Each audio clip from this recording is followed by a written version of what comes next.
time out the womb. Best since 2000, it's true. Life gives you pineapples, then you better make juice, producing the fruit. That is the move. You could call me a juicer, synonym for producer. I'm cuffing bags like a seducer.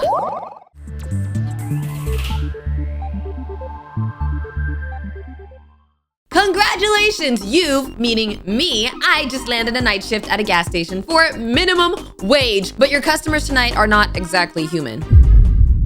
Excuse me, what? Meet talkative monsters, flirt with an eldritch being, pet a werewolf, and try not to end up on the menu. Yo, I know this game is titled Don't Eat the Cashier, but I didn't think they would actually eat me.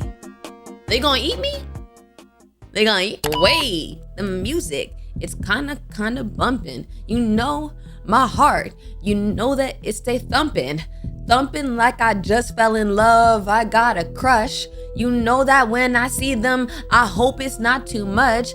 I hope that when I see them, I hope that I don't blush. But that won't happen because I am black. This is a mature game with mature themes for my mature audience. But without further ado, let's just get right into it. What's my name? Ooh, what do we want to do? What do we want to do? Oh, we've never done Shonyx backwards. I don't know how you would pronounce this. Xenosh? Sometimes I really wonder, how did I end up here? Not that I dreamed of a career as a neurosurgeon or an astronaut, but for crying out loud, working at a gas station? On the other hand, money is money. I sent out a resume to every conceivable and inconceivable place, applying for every position where I could possibly use my degree in art. 0 responses. I had to swallow my pride and find at least something. I found this note stuck to the glass of the bus stop. Human organisms wanted for work at gas station? Wait, first of all, why in the world would they say human organism? Organisms' duties include selling food for mouth, silence and obedience, household tasks, obeying those who are more ancient, friendly team offers, new and old faces of friends, long and different life, consumption of nourishment, juicy juices, trips to human places. What the freak? Food for mouth? Seriously? The guy's got a style of his own. Apparently the manager is just an eccentric dude. Or is this their new marketing tactic to grab attention? Whatever. People often told me that I have my quirks too, and that's even if they haven't seen my fursuit. Well, whatever, as long as he's not a complete jerk who'll hit on me or make me scrub the floors with a toothbrush. This is the boss? This is the boss? I didn't scream. I couldn't move. My brain feverishly tried to find any category for this in its database. Hallucination, psychosis, too many energy drinks, a typical middle manager. The monster from my nightmares stirred. Its tentacles crept closer to the counter. My goodness, the creature made a sound. Not from a mouth, it had none. The sound emanated from deep within its bulk, hollow, profound bone shaking. Greetings, organism. I am Bob, the indescribable and terrifying consumer of worlds. But you, grain of sand, may call me Bob. So I can't call you Bob. I have to call you Bob. No. This isn't real. I'm dreaming. I need to wake up. You will sell food for mouths and obey me, for I am ancient. Memorize the rules of this establishment, for my patience is as limited as the salary I offer you. Okay, yes sir, yes sir, sir, yes sir, yes sir, yes sir. Oh. Rule number 1, you sell, no matter what. Chicken food for the mouth, gremlin fuel, noodles made from cursed souls, lottery tickets for extra limb raffles, discount rot, ritual foil, everything must be sold. He points directly at me with that creepy, slimy tentacle. Every miserable unit of currency brings me closer to my triumphant exit from this pitiful hole. I pinched myself but didn't wake up. Rule number 2, be polite to customers. Ignore bald spots in werewolf's fur and watch out for drafts when ectoplasmic energetic entities are in the store. What? But don't let them get too bold. Customers are just walking containers for currency, and they should only pay in monetary units. Payment in existential dread or hair of the dead is not accepted. Many of them come here just to chat, because they are idle and purposeless organisms. Your task is to make them part with their currency anyway. Oh, so I need to convince them to buy something. It is also your duty to heal organisms if they are injured using special kits. If they die, they can't give away currency. Okay. Ah! Werewolves? Ectoplasmic entities? And what the heck are you anyway? Do you want to die? Do you want to die? Hold back. Excuse me, dear sir. You seem to have mentioned werewolves and ectoplasm? Or silently tremble with fear. Do you think you would allow me to ask questions? Let's ask. My voice is as polite as possible, and I managed to compress my primal screaming panic into a tight ball and shove it deep down. Werewolves? And that's not to mention that you yourself are a giant meatball with tentacles. Did I just say that? Oh, I didn't say that. That was in my head. I shall answer your question, curious, polite organism. Werewolves and ectoplasmic entities are just a few examples of the many insignificant life forms that frequent this establishment. What unites them is that they are all slaves to consumption, just like your kind. As for my nature, I am your immediate supervisor and the guarantor of your future financial prosperity. I'm at a gas station for monsters. I got a job with, Chulu. What? I don't know how to pronounce that. For minimum wage. This is all you need to know. No, only I decide what I need to know. Do you want to die? You know what? Let's just save, actually. And let's see what happens. Incorrect, human. This statement is actually legally and metaphysically inaccurate. Rebellious conglomerate of water and carbon. I'm not a conglomerate. I may be a conglomerate, but I have pride. I demand to know what I'm dealing with.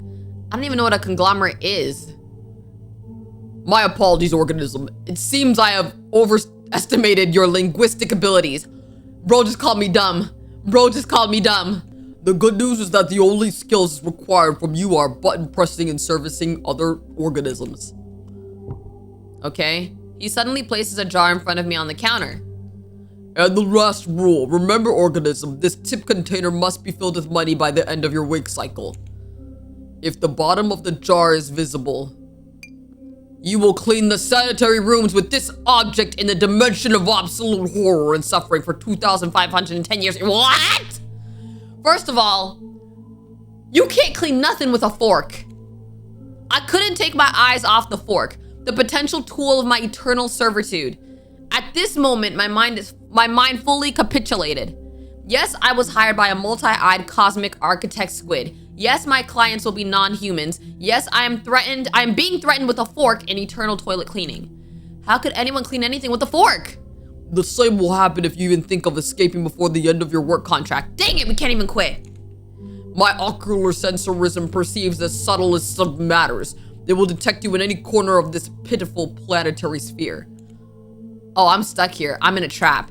Do you understand, organism? Why would I say why not 2,500? Why, do I want it to be worse? Do I want it to be worse? Sir, yes, sir. Aw, oh, a little heart there. Acceptable. Okay. Goodbye, organism. Good luck in your currency acquisition and button pressing. Could you show me how exactly do I press the buttons? Point to the buttons on the vending machine. Yes, I think I can handle this perfectly. We got this. Adequate. Your willingness to fulfill your work duties deserves my emotional approval. Human entity, you are acceptable. If you expect a monetary reward instead of an emotional one, you need to immediately reconsider your moral compass.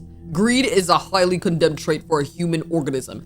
You're the one who was talking about you want every person or monster or whatever that comes into your establishment to part with their currency. How is greed condemned for me, but not you? This concludes the briefing. Remain as polite an organism as you are. He didn't turn around as a human would. His tentacles simply shifted his entire mass in another direction with a soft gurgling sound, and he waddled across the linoleum. Finally, he left me alone. The silence at the gas station was broken only by the hum of refrigerators containing juicy juices and the buzzing of the neon lamp above my head. I stood in the same spot as if rooted to the ground. My breath returned to me in sharp, uneven gasps. My hands were shaking. The tip jar, which I needed to fill to avoid ending up in a dimension of ancient horrors, still stood proudly on the counter. Okay, so what just happened? Option 1, I've gone cuckoo. That's the most logical conclusion. Prolonged stress from job hunting, malnutrition, nerves, anxiety, a disrupted sleep schedule. My brain just, malfunctioned. Yes, that's it. I'm gonna wake up on my couch in my dingy rented apartment. I pinch myself again, and nothing. I scanned the room once more. It smelled of gasoline and old coffee. It was still absurdly real. And that meant everything he said. It was all true. Werewolves, vampires, tips, the fork. A hysterical mix of laughter and a scream of terror welled up in my throat, but I held it back. I needed to get through this. I needed to...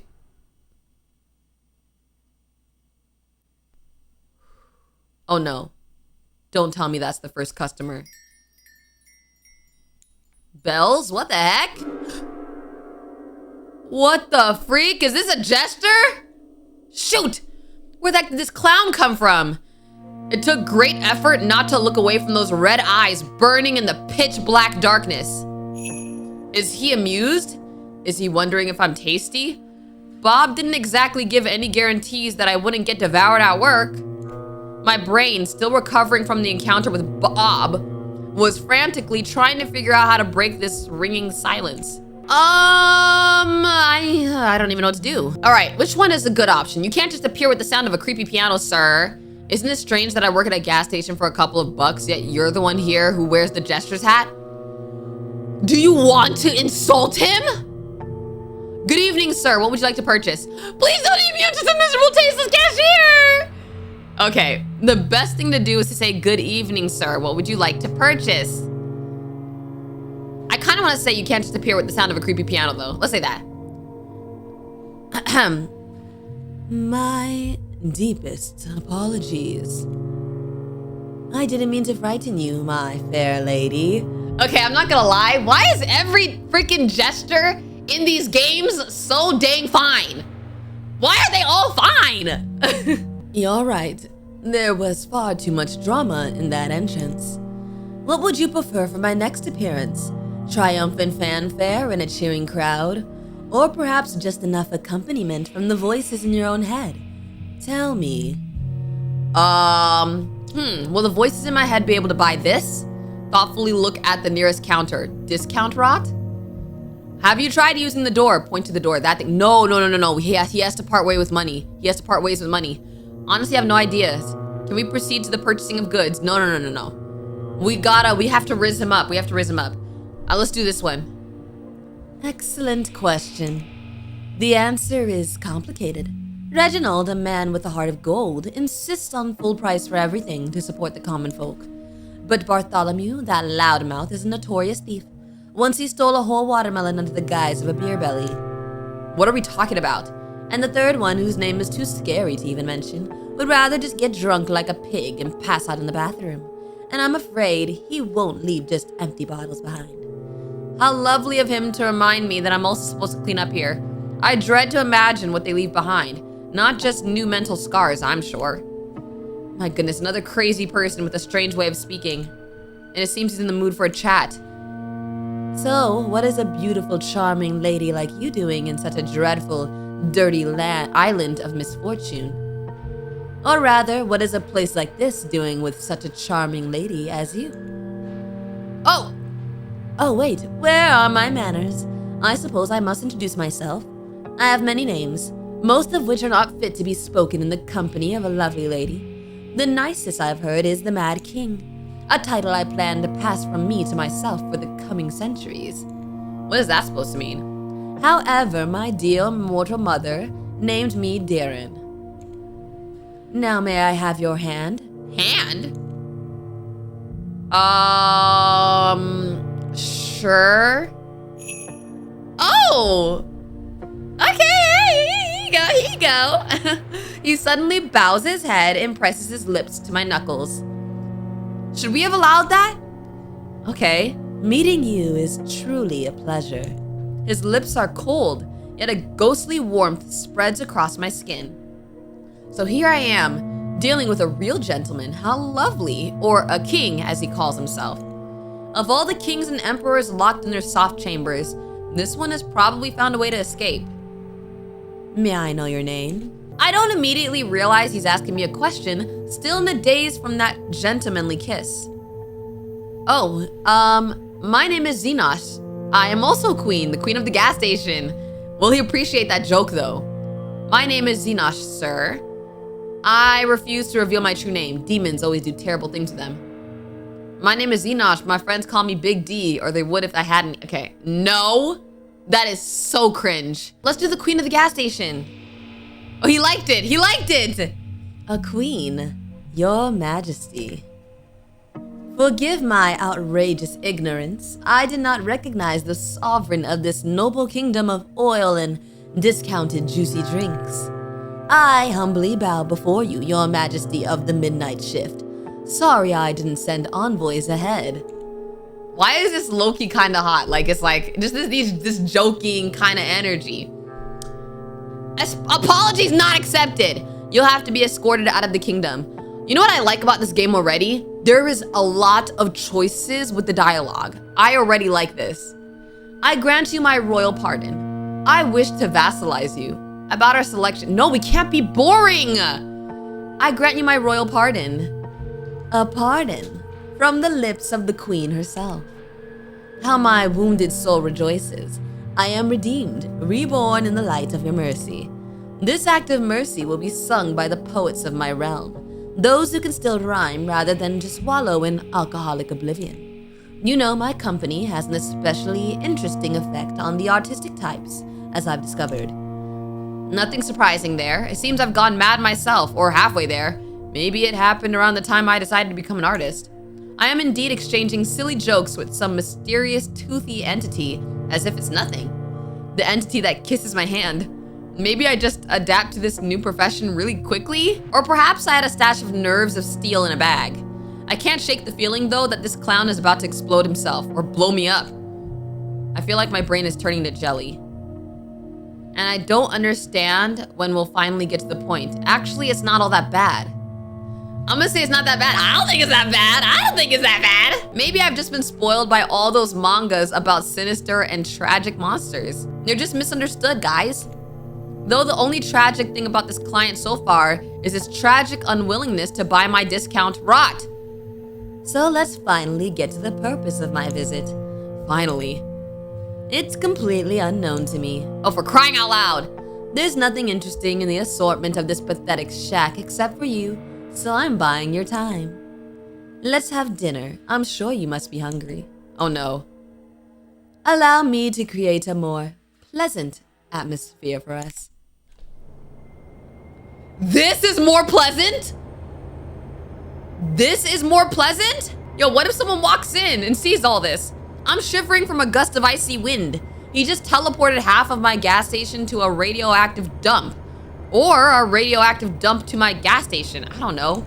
And the jar is gone. My freaking jar. Put it back the way it was in the jar. Looks like my rental apartment, but it seems to smell less now. What a wonderful place for dinner. Radioactive cockroaches on the menu? Is he gonna get mad over that? I kind of need the jar back. I'm gonna say the jar. You really don't like change, do you? But life is ever changing. Life is not a stone, my dear. Life is water. But since you don't like this current, so be it. Let me find us something less populated with mutants. I can't go long without familiar landscapes. Already ruined lands make me melancholic because all the fun has happened without me. Disgusting. Allow me. Okay. This is something seemingly less radioactive. I like this one better. Okay. Amazingly, I haven't thrown up yet. It feels like I've been flushed twice through an interdimensional toilet. I clear my throat. It seems like I'm sitting at a table. Much better, wouldn't you agree? Couldn't be better. Bro, this is still not my store. Bob will kill me. It's beautiful here and strange. Is this your home? I prefer the dump. Well, maybe, let's say it's beautiful here. Words of a true poet, Zenosh. My two favorite categories, strange and beautiful. Maybe he'll give us money at the end of this, though. This place is much more than a home. It's my cage and my greatest canvas for creativity. Every ugly tree, every mad toad, every eye-bearing mushroom, it's all a piece of me. A marvelous place, except when the rocks grow legs and start running. Including those that people make their homes out of. And now you're part of this place, too. Isn't it wonderful? I'm slowly getting used to the landscape. The fireflies here are quite charming. But it'd be better without that frog with a human face. I didn't even peep that frog. The frog notices me too. It lets out a sad croak, then looks at me with an expression of deep, existential despair. I'm gonna say, who is that? That's Lore, one of the brave souls who dared to challenge my authority. My dear friend who once walked the path of adventure. Note to self, do not challenge Deeran's authority. However, he didn't foresee the possibility of being turned into a frog on a whim. He even tried to wield a sword with his tiny froggy legs, fought to the end, a true warrior. Now, however, his foes are mosquitoes and bigger frogs. Tell me, dear, does he bother you? His little existential froggy crisis, I mean. Is it ruining the ambiance? He looks at me with an interested expression. What if I say please disintegrate him? That would be crazy.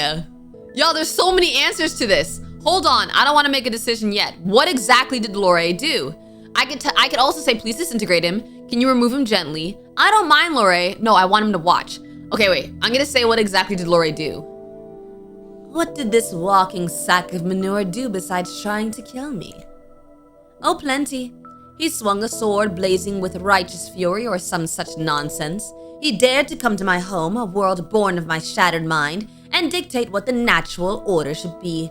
Such an audacious, vile creature. He made such repulsive noises, clanking and grumbling, shouting, praying, threatening, moralizing. The last part was the hardest to endure. But as it turns out, holiness doesn't prevent frogification or cherification. I found various uses for Lore over the years of our friendship. Oh, the fall of the great Lore, the funniest Tuesday of this century. A Tuesday filled with pomp, irony, and croaking. Maybe you could break the spell? Perhaps he learned his lesson? Alright, I guess I'd also turn someone who tried to kill me into a frog. He did try to kill him, I guess. Ha, exactly, my dear. You see and understand. It's simple cause and effect, action and reaction. He who comes to me with a sword shall leave as a frog. That's how it went, right? Oh, you truly are a kindred spirit, Xenosh. I knew there was a delightful darkness behind those beautiful eyes. He looks at me with an interested expression. Oh, now I get to choose. Oh, dang. You know what? Let's disintegrate him. Why not? Why not? I say let's disintegrate him. A lady's wish is my command. An exquisitely straightforward solution to a little warty problem. Say bye-bye, Lore, or don't. No one understands your croaking anyway. So, dinner, you must be starving. Wow, he just moved on like that. His friend of years. Well, I don't know if I would still call him a friend if you tried to kill him. I don't know. Traveling between realities must be exhausting. This looks strange, but it smells delicious. Meat with honey, and next to the meat, a purple soup, possibly made from a less fortunate cashier. Whether the food is poisoned or not, if I refuse, His Highness might turn me into a frog too. So I pick up a fork from the table.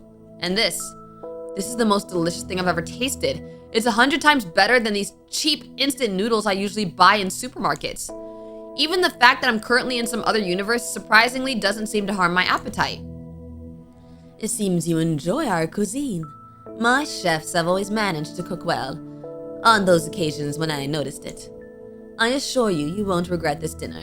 At least not for the first half hour after the meal. What happens after the first half hour? We're not gonna question that? Maybe we should say, why are you doing all this? Why? What a delightfully pointless question, even by my standards. I do it because I can. I do it because the alternative is crushing, gray, predictable boredom. Boredom, boredom, boredom. I brought you here, Xenosh, because for the first time in a very, very long time, you are not boring. He appreciated my jokes. He appreciated my jokes. Because you fear me less than my subjects do, and you can hold a meaningful, albeit questionable, conversation, unlike my subjects. Believe me, when your interlocutor's mind is as sturdy as wet paper, all the joy of conversation quickly evaporates. Maybe it's because you keep turning them into animals. Let's not do that. We don't want to die. Stay silent. I nod meaningfully, chewing on the mysteriously sourced meat. Best not to delve into this, yeah. I poke at the food with my fork and watch the peculiar scenery from the corner of my eye. A silence hangs between us that might even be called cozy, were I under heavy narcotics. Okay, what's your favorite animal? Or don't ask silly questions. Return to eating. Let's ask him. Glad you asked. It's right here on our plate. Just kidding, but I do need some time to think. Let's see. The riding flea has its own charms, very disgusting ones.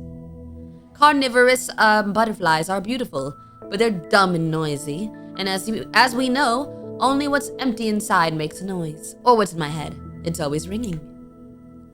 I think it's a dog. It loves its owner with all its heart, whether they're a saint or a serial killer, and it doesn't notice the difference. That's true. That's true. I could do anything and Sugar will love me. It lives in a constant joyful state of blissful ignorance and misplaced enthusiasm. A creature that finds endless joy in the utterly meaningless. It's truly inspiring. Dogs are the gestures of the animal world, and I adore them for it. Man, that is... I don't know if I should laugh at that. Is that a sad thing to say? I don't know. That makes me want to go pet Sugar right now. I'm gonna go do it. I'm gonna go pet Sugar right now. And what about you? Cats, to them, were probably the gestures. I don't like cats. I'll keep it a secret. A secret from me. How wonderfully teasing. A little locked box in your mind and you won't give me the key. Well, keep it. I won't peek. It'll make the guessing game more interesting. I return to my meal, and just as I chew another bite, I hear His Highness's voice. By the way, how does the meat taste? Is the human flesh tender enough?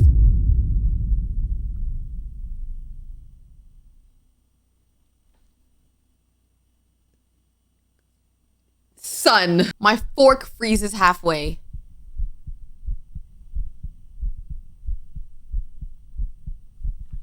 We either vomit, we yell at him, we hold our composure, or we joke about it. Y'all, we can't back down. We need to chew while looking him in the eye. We're the law around it. We not backing down. We not backing down. Wait, was that bad? I meet his gaze slowly with all authority, place a piece of meat in my mouth, and begin to chew without breaking eye contact. I can't ever remember seeing someone so shocked in my life. His mad grin vanishes. His eyes widen and his own fork freezes halfway to his mouth. For one precious, glorious, sweet moment, the Lord of Chaos is completely and utterly baffled. Okay, he liked it. He liked it. He liked it.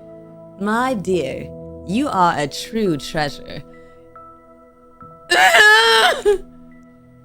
You didn't just call my bluff, you raised the stakes to the sky.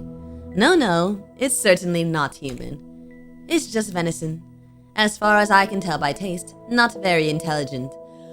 Okay, so it's not even human. It's not even human. See?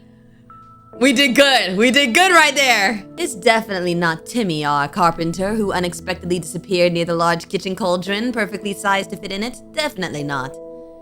Right. We didn't eat Timmy. I've personally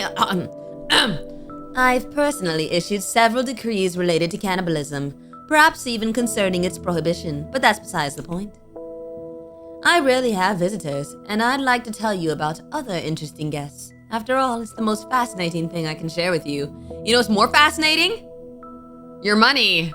Yeah, I don't want to get fired or killed by Bob. For a place where mushrooms with eyes grow, it can be incredibly dull here. Shadows in the clearing... What? Shadows in the clearing thicken and stir. They detach from the gnarled trees, rising up from the ground like black ink and spread across the wall. Dancing and intertwining, they prepare to perform at their master's whim. Behold this incredibly crooked castle, my dear. Crooked to the point of absurdity, sadly. In reality, its curves look far more aesthetic, but give the creator some leeway for expressiveness. Many brave and not so brave, or many brave and not so bright souls have tried to conquer this terrifying, dark, eerie, crooked castle. So many that it became even more crooked. You see, the dreadful monster living there never liked being distracted from its important duties. Terribly important duties like having long, deep conversations with its own reflection or concocting recipes with raisins. You. Ah, what a terrifying monster! So far, the scariest thing in this story is the presence of raisins. Let's say that. Yes, you do understand. They are a real horror, aren't they? Tiny, shriveled bits of deception. They pretend to be sweet, but they are just made to ruin. They ruin lovely cookies, ruin family photos. They have no place in civilized society. Oh, how I understand them. The monster was a tyrant, a menace. He sowed chaos and disorder, mostly on purpose. He had countless opportunities for creativity and wasn't afraid to use them. He made some people believe they were pigeons and others that they were grains. He wouldn't allow his best servants to have windows, fearing that the moon and both suns would get envious and want to take them away. And he demanded they seal the gaps in the door as well.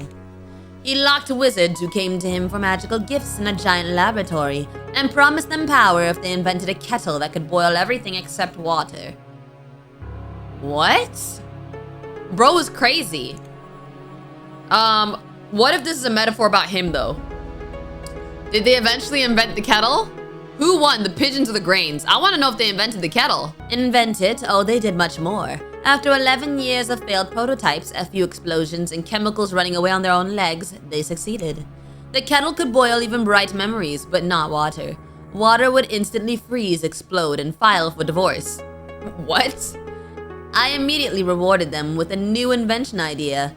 A cup with a sealed top and without a bottom. Let's see how they handle that. This is about him. He said he immediately rewarded them. A cup with a sealed top and without a bottom? Just flip the cup upside down.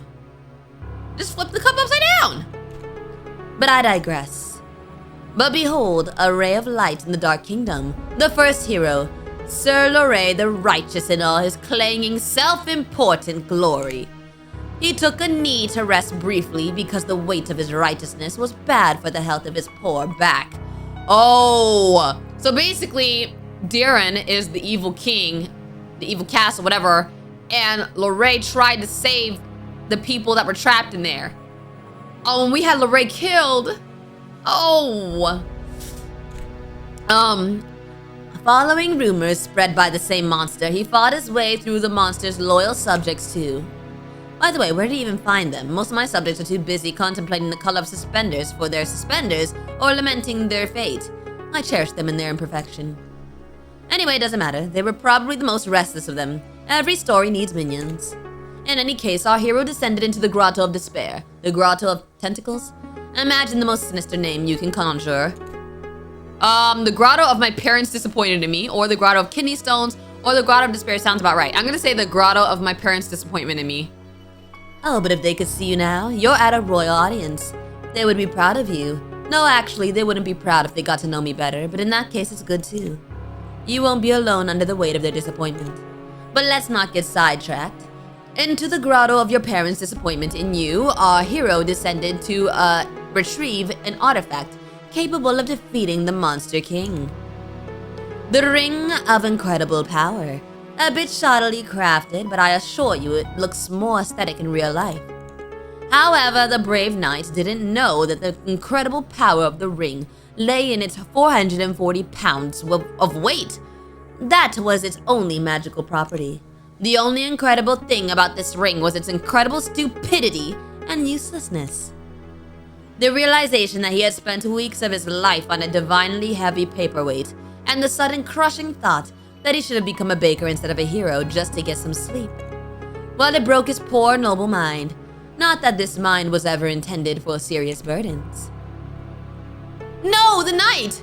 Yes, to heck with you, knight! A bit of gloating, a touch of delightful deserved cynicism. Oh, splendid. How wonderful that we shared this dish together. So the knight perished. But then along came Elmer Eagle Eye. They say he earned his nickname by escaping from an enemy fortress. On the third day of his captivity, he noticed that his prison cell was lacking the fourth wall. It took him 3 days to notice that he wasn't even enclosed? An archer of legendary skill who tried to kill me with a precise shot, constantly, during breakfast, while bathing, at balls during sleep, and even while I was devising a plan to get rid of him. The audacity. I hate just killing them. Turning them into madmen is much more fun. And I bestowed a little curse upon the elf as well. I made it so that every time he drew his bowstring, he'd hear the most annoying melody in his ears. Elmer was a terrible racist. Oh, wow! He hated dwarves, so naturally the melody became the national anthem of the dwarves, played in a loop by a bagpipe orchestra. The pure rage it provoked derailed his aim every time. That is a crazy way to curse him. That is a crazy way to curse him. It's low-key kind of funny. Eventually, he stormed the castle, dropped his bow, and begged for a job at my court in exchange for changing the song to anything else. Wow, bro was tormented so much. He literally was so racist. Instead of killing the evil man, he would rather work for the evil man than listen to the national anthem for dwarves. He was desperate and I was a villain. Everything aligned incredibly well. Now he's my royal huntsman. The dwarf march is replaced with a lively elven sea shanty, and let no one dare accuse me of being callous and heartless. Now he has a salary, good food, clothing, entertainment, and a full guarantee of non-dismemberment. You missed the opportunity to change his dwarf national anthem to dwarf serenades. A happy ending, right? Let's say this. Xenosh, where were you before? Hoarse odes and comparisons to long stalactites. Endless rhymed verses about the shine of a beloved's beard. It's a refined, devilish thing. Why didn't I think of that myself? To torment a man not with the sounds of war and patriotism, but with the clumsy, heartfelt caterwauling of a species he despises, turning a love song into an instrument of pure, heart-wrenching agony. Brilliant! Well, I'll steal your idea for the future.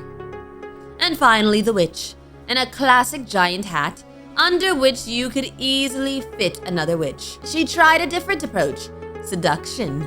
She attempted to charm me to gain my trust, to become my spouse, a fatal miscalculation.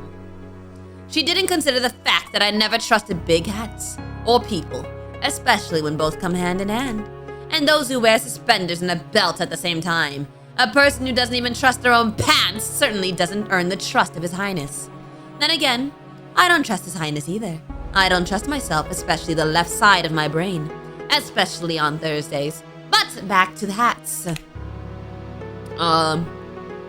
I hate big hats too. You are my kindred spirit. Those hats are so pretentious, so self-assured.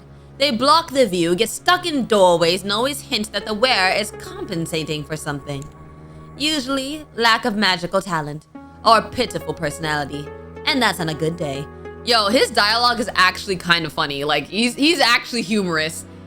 He might become one of my favorite jesters. Just because he's just entertaining. He's actually entertaining. Which is exactly what a jester should be.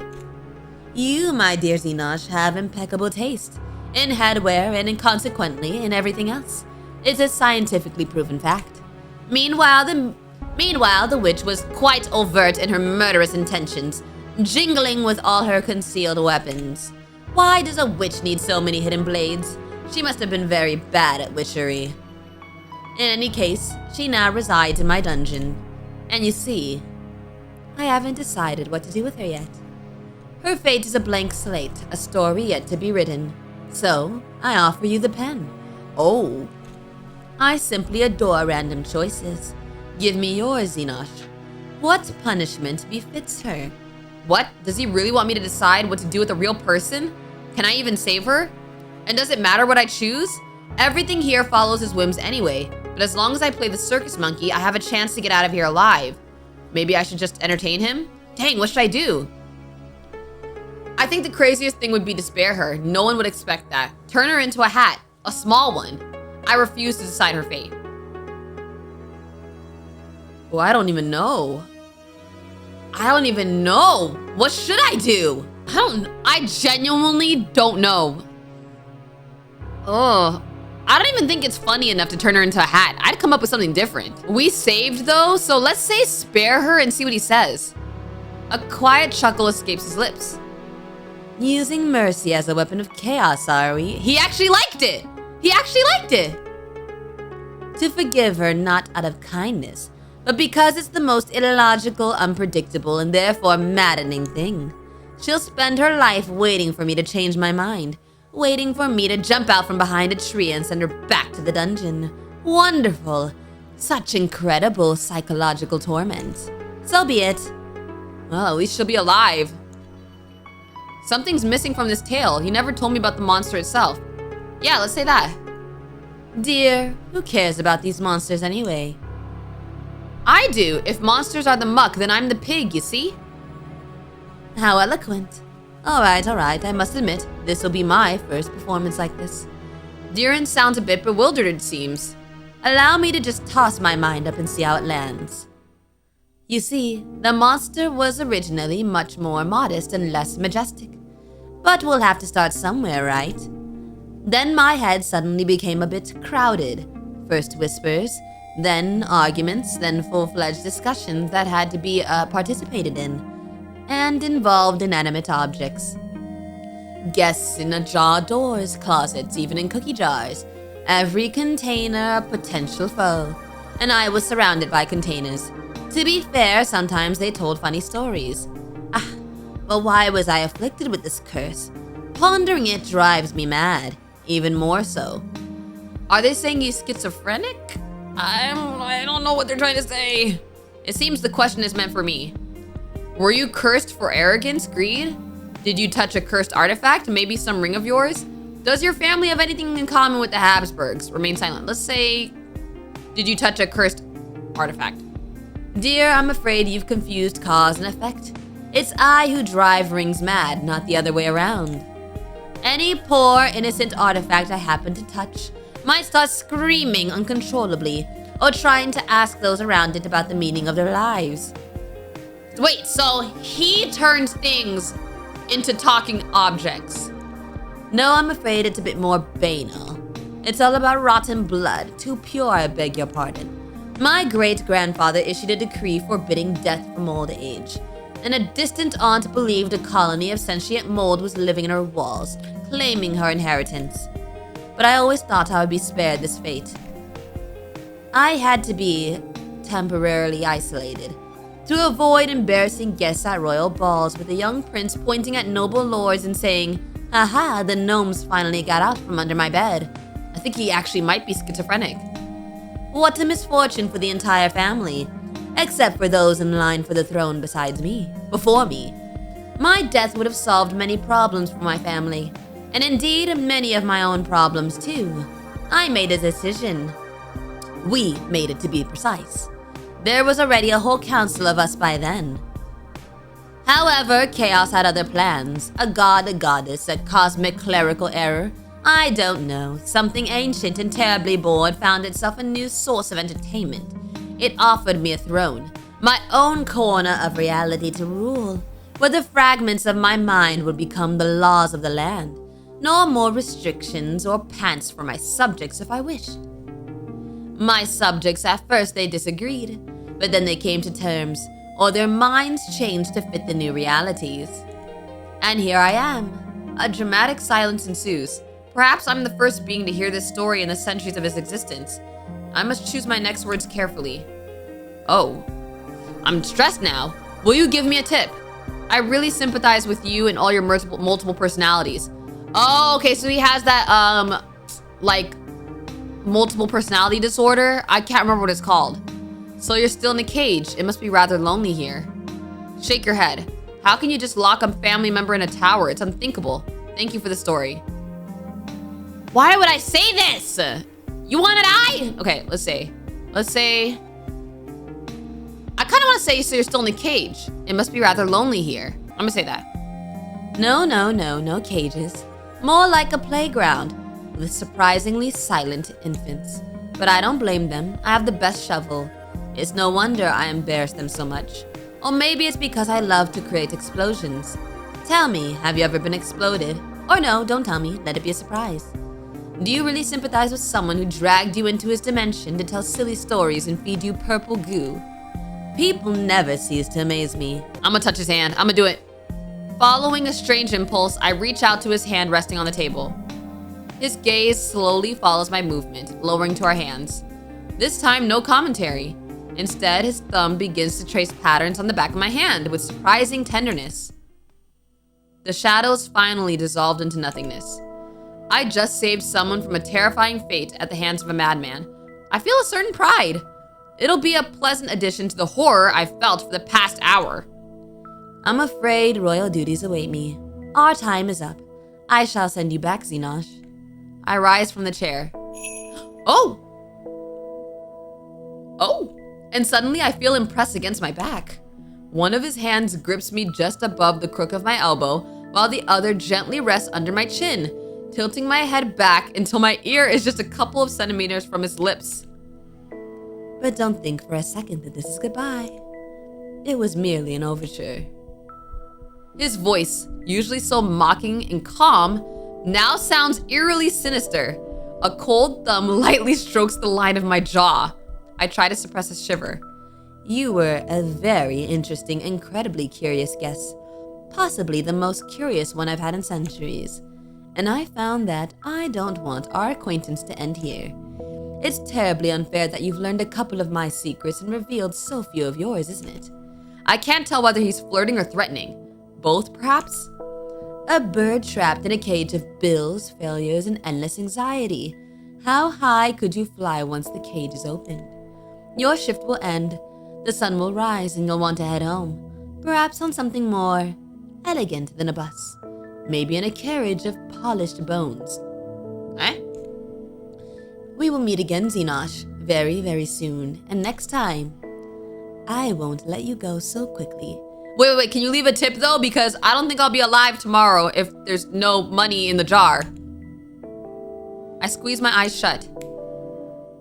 The light is blinding, even with my eyes closed. So unusual after all this darkness.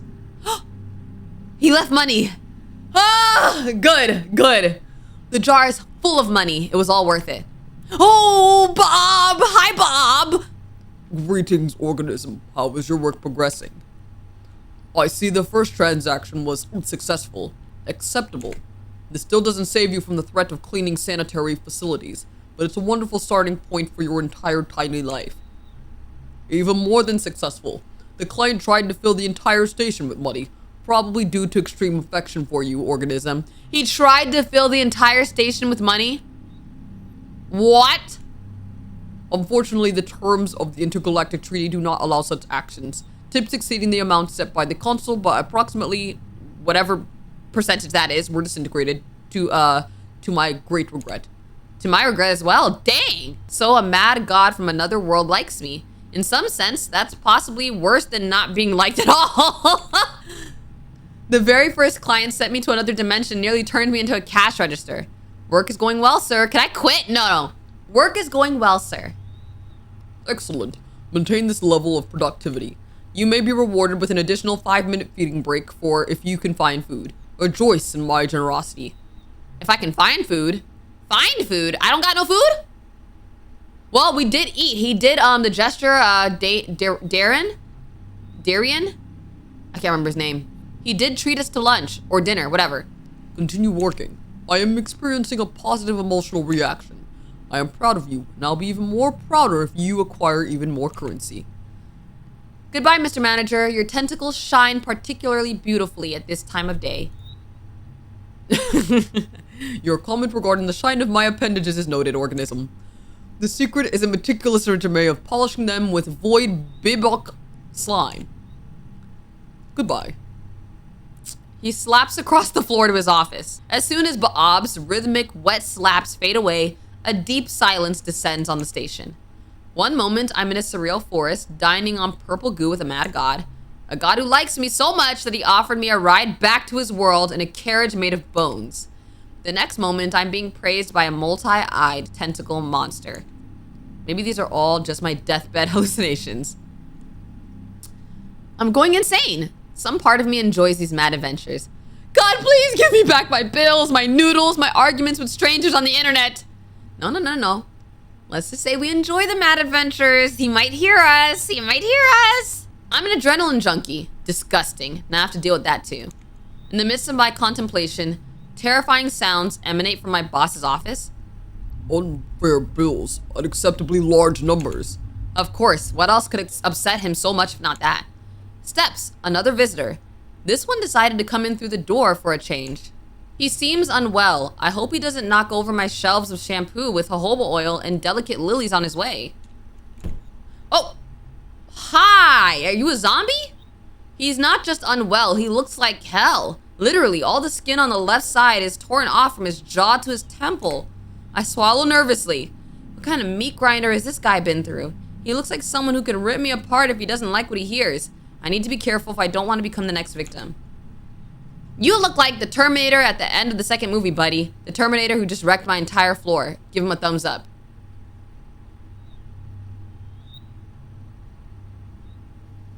That is quite possibly the worst thing you could say. I could say, how's life, sir?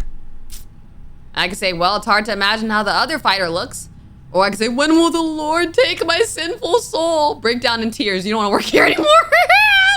I'm gonna say, it's hard to imagine how the other fighter looks. He lets out a gurgling, raspy laugh. Okay, he liked that. You don't want to know what the other fighter looks like. Honestly, I really don't want to know. My inner archive labeled, I don't want to know this, is at risk of bursting from overflow tonight. Words clearly come to him with great difficulty, which is probably not surprising for a man without half a face. He clears his throat, but that doesn't help much. Oh, I need blood. He tried to smile. It would be charming if he still had all the necessary muscles for that. Now it will haunt me in my nightmares, among other things. The client pauses again, briefly, to clear his throat. Wait, does he want our blood? Let me see what we have. We don't do transfusions here, no IV drips, just discount rot. Or how about tomato juice? Let me see what we have. Yeah, good choice, babe. Step to storage. Just in case. He suddenly leans forward, boring into me with his remaining eye. Go and find me some dang blood. Whoa! What the? Go and find the dang... Whoa! A strange pressure builds in my head and the edges of my vision blur. An unyielding command blossoms in the center of my mind. I don't know why, but I feel an incredibly strong urge to find blood right now. He is controlling our mind. What the freak? My client is covered in blood but still hungry. Maybe he fought with something inedible, or is it his own? I found myself in a storeroom, a tangled labyrinth of shelves reaching up to the ceiling, stuffed with boxes, crates, and mysterious cans. In the corner, something rustled and snorted suspiciously. So where could the blood be? I need to think fast. He's not gonna wait forever. Right now, I'm at the very beginning of this crazy place. Scream, Bob, where's the blood? No. Go to the food for mouth section. Go to the supplies for the self-propelling gearbox. Go to the section foaming body washes for leather bags. Or go to the section items that inspire pensiveness. Let's go to the food for mouth section. These signs are driving me insane. I really hope my manager will eventually learn English properly. I'm surrounded by pure madness of anxious packaging, and even in front of the department entrances, there's some baby food for cyborgs piled up. I'm frantically trying to decipher the crooked inscriptions. In front of me are sections with food for mouth. Dense energy blocks for chewing, infused nutritional flows, food afraid of heat.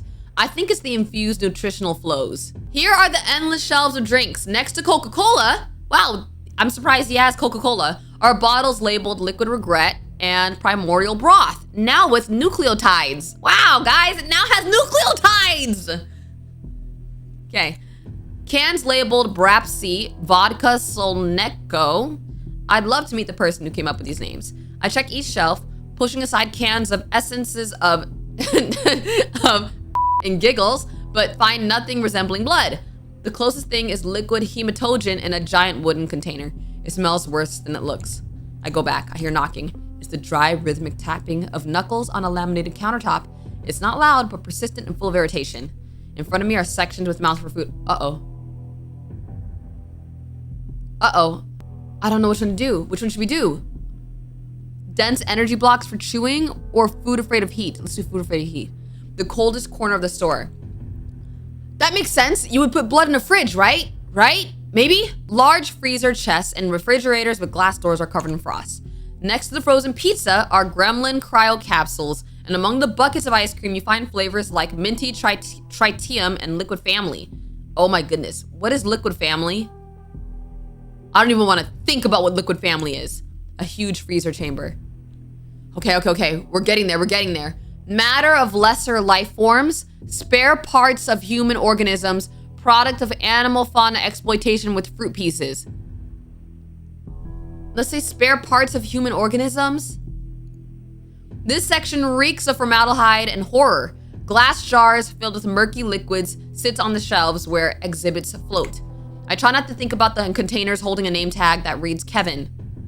Take blood of human organism Kevin, taste of unfilled dreams and unwarranted expectations.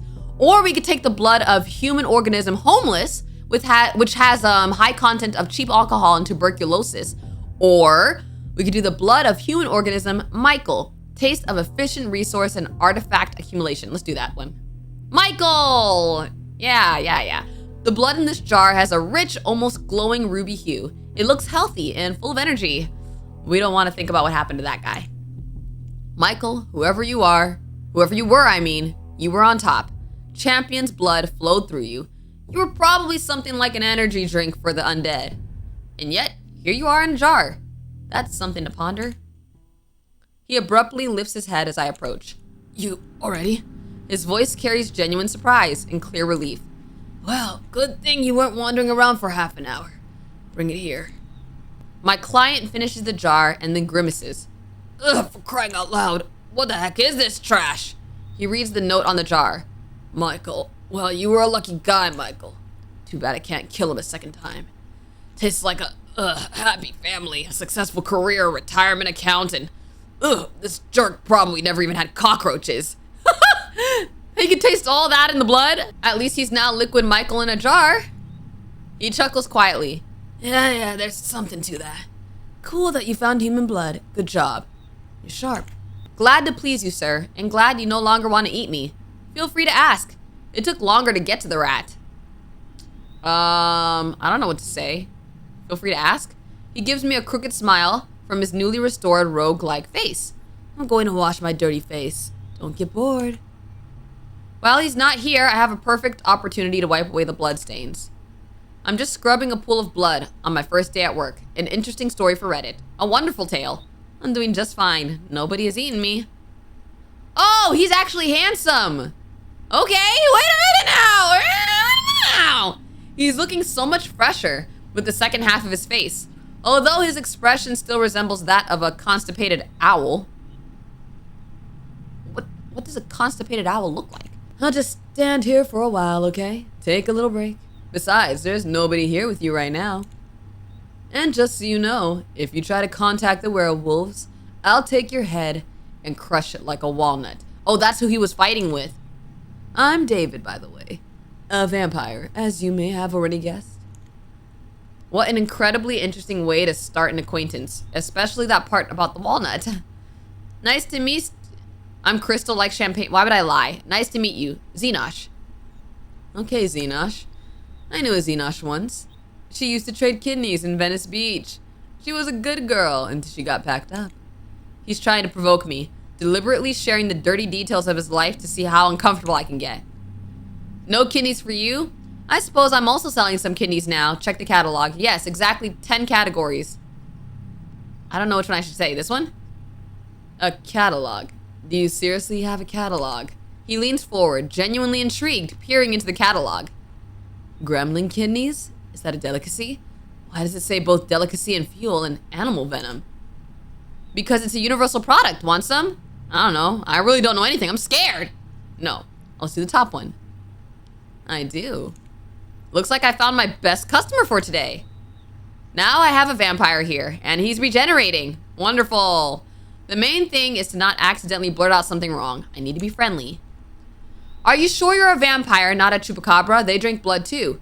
Since when do vampires wear leather jackets? Don't you guys prefer capes and ruffles anymore? Thanks for not eating me, David. In reality, you're still a bit shaken from what just happened. Say nothing, silently wipe the counter. No. I'm gonna say, are you sure? No. Why are you in a leather jacket? Ruffles, what the heck is that? Yo, I'm not making good progress with him. I'm not gonna lie, we're kind of messing up with him. I'm no Ruffles. What even is that? Some French insult? His expression is as if I suggested he wear a maid's outfit. He'll defend that worn leather monstrosity at the cost of his life. That's obvious. Ruffles are not just a piece of clothing. They're a concentrated strike right at the core of his cool vampire persona. I don't wear ruffles. I'm just 24 years old. How long have you been 24 years old? That might be rude. That might be rude. Ruffles are an embellishment on a blouse, dress, or men's shirt in the form of a frill made of fabric or... I'm just gonna say how long you've been 24 years old. Very freaking funny. It's been like 24 years. In all these 24 years, I haven't worn any ruffles. And I'm not going to. Ever. I'm not some dang Prince Louis or whatever. It's painful to watch how people limit themselves and deny themselves simple human happiness. Vampire happiness. David slightly grimaces as he moves his hand.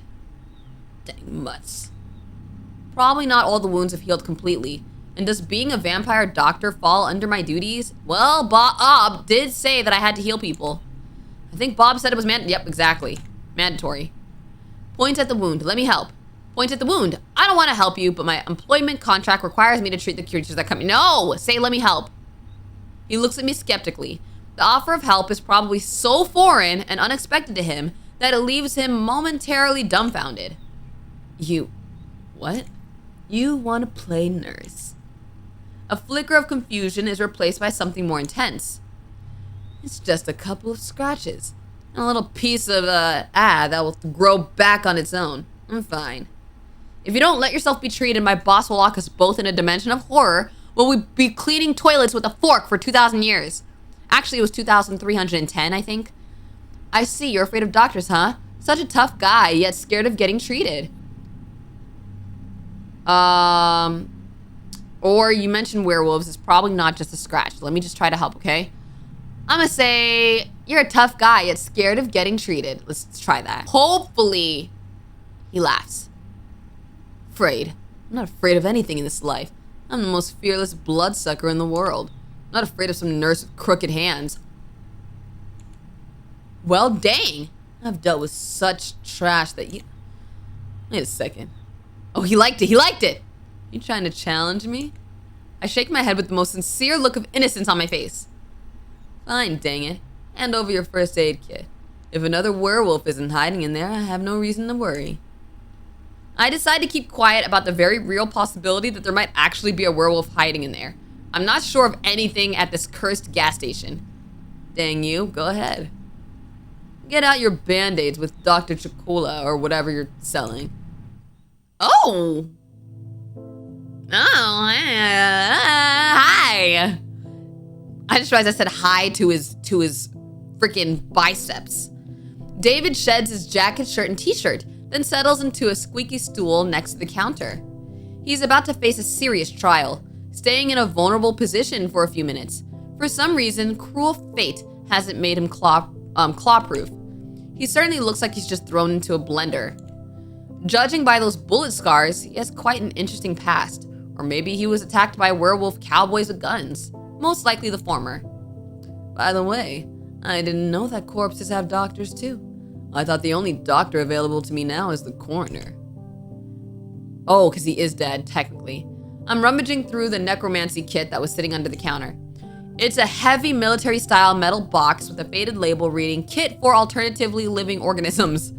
Inside, besides standard bandages, there are some strange items. Silver tweezers, vials of thick glowing liquid, additional fingers, and of course an instruction manual. A cheap laminated brochure stained with something that looks like coffee. In the instructions, the first point states, determine whether you are dealing with a zombie. Ask your alternatively living subject if they ever wanted to eat someone's brain. Alternatively living subject, have you ever wanted to eat someone's brain? David is clearly not a zombie. Move on to the next point. He's not a zombie. He glances skeptically at the pictures flashing in the instructions as I flip it over. Zombies, necromancers, abominations made of bones, flesh, and cabbage swirl in front of his face like a mesmerizing kaleidoscope. And all of this lives in the city's sewers. I don't know how you're gonna use the bathrooms now. Wait, they all live in the sewers? It would be great if you didn't notice that. Why do I have to deal with all of this? I steal a glance at my visitor. I wonder if werewolves just clawed him up or if he managed to kill someone too. My instincts, something like out of the Stone Age, suggest that he could have. This guy has a killer's gaze. You see someone like him in an alley, your hand automatically reaches for your wallet and phone. I lower my eyes. First of all, that kind of sounded racist towards vampires. I lower my eyes. Next point.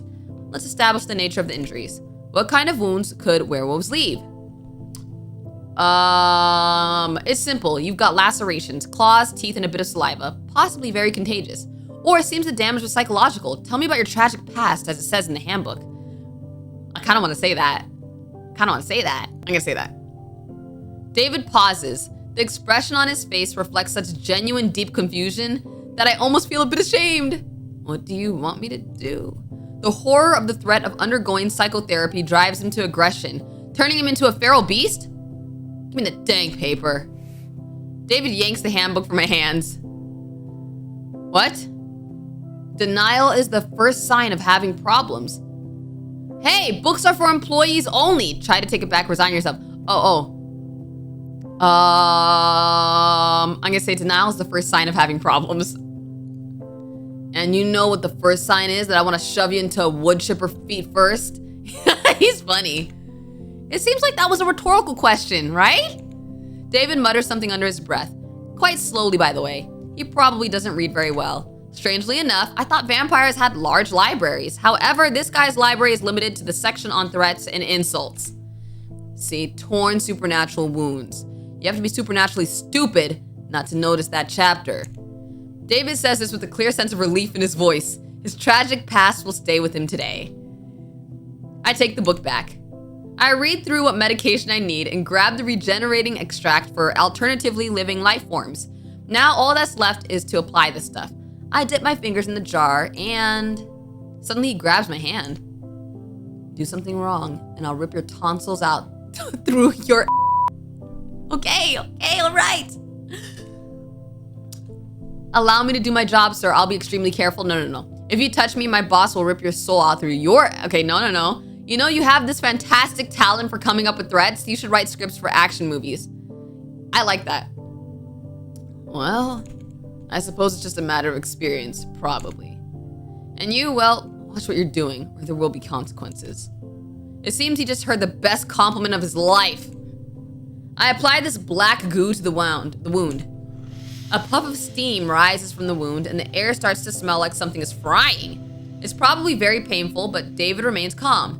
Not a single complaint, which is surprising. I hope it's not from your squid manager. Well, we all hope for that, buddy. Put a little more goo on him. Restore some justice. Be more careful. Let's be careful. I don't want him to rip my tonsils out through my eye. My movements become slow and deliberate. I do everything cautiously, barely touching the skin around the wound, allowing him to get used to the sting. I can see the tense muscles in his back and shoulders relax slightly. He's still wound up, but relief is starting to wash over him. Okay, he liked that. Naturally, no thank yous or pleases from him, but at least he's no longer threatening to do something to my every few seconds. Distract him with conversation. You know, David, every noble knight needs someone to tend to his wounds after great battles. Sure. What are you talking about? What knights? What battles? I fought in an alley stinking of urine against a bunch of dirty werewolves for territory on the outskirts of this godforsaken city. They tore my pants and I had to take a new pair off a junkie who was lying in a puddle nearby. Okay, what am I, a knight of what? The knight of torn pants? The dichotomy and difference between David and the jester is so funny. One guy's a king, rich, he offers to take us in a carriage. This guy was like, yeah, I was fighting in an alley and took some pants off of a hobo. As long as they're not stained, well, you get it. Say with the pomp of a medieval wizard, you are a wolfhound knight. Go to hell. David says this almost affectionately. It seems we're making progress in our relationship. I finish up. Surprisingly, the wounds are really healing. The scars won't beautify this man. Dang it, you kind of look good with scars. Why are you doing all this? The question is asked in an astonishingly serious tone. He's driving me crazy, even more than that clown from earlier, it seems. I just want to help. Lie, you want tips, and to go home, play The Sims, and watch stupid shows. I just want to help. Truth, you're an angel of mercy from the dirty gas station. These are my work obligations. If it weren't for them, I wouldn't bother you. I'm an angel of mercy. Why? David is confused. In his system of beliefs, actions always equals benefits. I'm throwing a wrench into this flawless, long-running mechanism. I can't watch someone suffer. Let's just say I have certain I'm gonna say that. I knew it from the very beginning, doll. You clearly have a few screws loose in your head if you get pleasure from this. I won't even bother asking what those are. I just want to sleep in my coffin without any nightmares. Alright, moving on. Screw this. I honestly don't care what's going on in your head. That's the most unconvincing lie I ever heard in my life. He clears his throat. Thank you. What was that? Am I hearing things? I thought he didn't know those words. I'm even afraid to breathe. I don't want to scare off this rare exotic display of politeness. He says that word as if he's pronouncing it for the first time in his life. I wouldn't be surprised if that's actually the case. Just a couple more seconds and he's back in front of the counter. So the client is fed, clean, and healed, and yet he's still here, not putting any money on the counter. And the tip jar is lacking. I look at him. He's supposed to be full of energy, but instead he looks lost. David is deep in thought, in that dark, gloomy little place that occupies his mind. So you planning to pitch a tent here, or anything else I can do for you? Have you decided to eat me after all? This isn't the best place to crash, buddy, but there's a vampire hotel 2 blocks down. I'm gonna say, are you planning to pitch a tent here? David snorts, hearing the impatience in my voice. What, tired of my company, doll? I leave when I want to leave, and I don't want to yet. I'm curious about one thing. I haven't talked to a regular human in a long time. I wonder, by regular human, does he mean my extremely natural essence? I'm no vampire, werewolf, or thieving gnome. Or does he mean my lack of a criminal record and absence of drug or alcohol dependency? Or maybe he's looking for the perspective of an ordinary worker? A working class person? A gray collar? Does your face always look that funny when you're thinking about something? I don't even get the chance to respond to his jab before he follows up. Let's conduct an experiment. Suppose you're now a free vampire, able to go wherever you want, do whatever you want. Where would you go? Was he a slave before? David looks at me expectantly. Okay, what kind of superpowers do vampires have? What weaknesses will I have? Who were you before the bite? Can you find everyone who wronged you in life and get revenge? A lot of things depend on who exactly turned me into a vampire. Who vamped you? Wrap it up with questions. I'm ready to tell you my decision. Okay, wait. What kind of superpowers do vampires have? A whole lot. We're practically a superhero league. I'm sure it never crossed your mind that in reality, bloodsuckers can be way scarier than in sappy movies for girls. Looks like he's watched Twilight. Interesting. I mean, if I was a vampire, I would want to see how I was portrayed in a movie. Some of us not only drink human blood, but also capture people to experiment on them. They turn human bodies into a real nightmare of flesh and bones. Dr. Moreau couldn't even imagine. And there are vampire sorcerers who can rip your soul out of your body and make you work for them for eternity. Literally. Seems like I already have one of those sorcerers. His name is Bob. He's checking his bills. There he is. I wonder what inner strength it took David not to flinch. And there are those who can make your head explode, literally, with just one glance. I know what his is. He can mind control or whatever. But not all of us are such wicked guys. We don't even have to kill a person to eat. Just drink a little instead of gorging yourself like a pig at the tro. But some don't care. They just drain all the blood and splash it everywhere. The forensics team is baffled why the person turned into a sprinkler before dying. He seems to enjoy talking about how cool vampires are. And which of these do you have?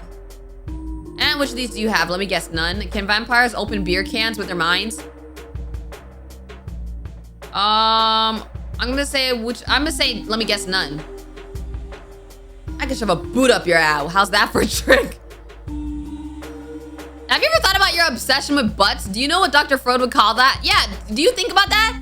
I don't give a dang about your Frodo what he thought. I don't have any fixations. Keep talking and I'll shove some kind of fixation up your... never mind. See? You're obsessed!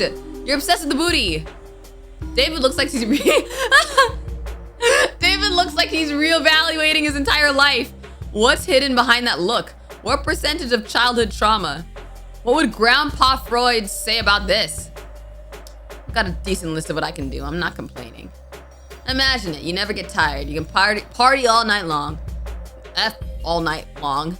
You're stronger than 10 thugs combined. Well, except for 10 werewolf thugs. That might take some effort. If you want to shrink down and fly somewhere, you can turn into a tiny bat. Your reflexes become 100 times sharper. You feel everything. You see everything. You can hear a rat piss a block away. I don't want to hear what rats are up to. Okay, Xenosh, it's just an idiom. Yo, I don't think I'm winning any brownie points with him. We're just having a back and forth, y'all. You can ignore it if you want. All vampires would go insane if that was true. Do I look like a madman? Politely, I decide to stay silent. He continues. And finally, you can make people do anything you want. Absolutely anything. Are you sure the last one is due to your vampirism and not just because they're scared you'll beat them up? David lets out a sharp, raspy laugh. You're right. Most law-abiding citizens avoid me by 100 miles. It's a working strategy in most cases, but sometimes you need a subtle approach, you know? The word subtle from this guy sounds almost comical. It's one thing to scare someone trashless, they give in just to avoid being harmed. It's another when they act with full confidence that it's what they want. They don't even realize they're just vampire pawns now. Yes, I think I get it. He pulled that trick on me too. David smiles, but this time the smile is strained. These are the words of someone stuck in a web of artificial connections and booty-related threads. Fear and supernatural compulsion aren't the best foundations for a strong friendship. David, you're a creature stuck in a web of artificial connections and booty-related threads. Your whole life is based on lies. I can enchant friends for myself, wonderful, or make someone give me their wallet. Do I want to be deep with him, or do I want to say that? Let me say this. He lets out a quiet chuckle. Well, not exactly friends, more like underlings. You can hatch all sorts of cunning plans with human politicians, or, well, pay no rent. The last part sounded like music to my ears. Why did you watch Twilight? Let's say, who were you before the bite? He opens his mouth, ready to tell me off or mention something about butts again, but stops himself. Probably his thank you sealed our fragile friendship. I'll tell you, but it's probably not relevant. Well, it's nothing. I was a nobody. I was just surviving as everything went to hell. Unlike all those guys born with a silver spoon up their boot. You love to talk about booty, bro. You ever see those happy American families in TV commercials? They sit at the table with a bowl of salad smiling like idiots, and they always have a dog. Well, that wasn't my case.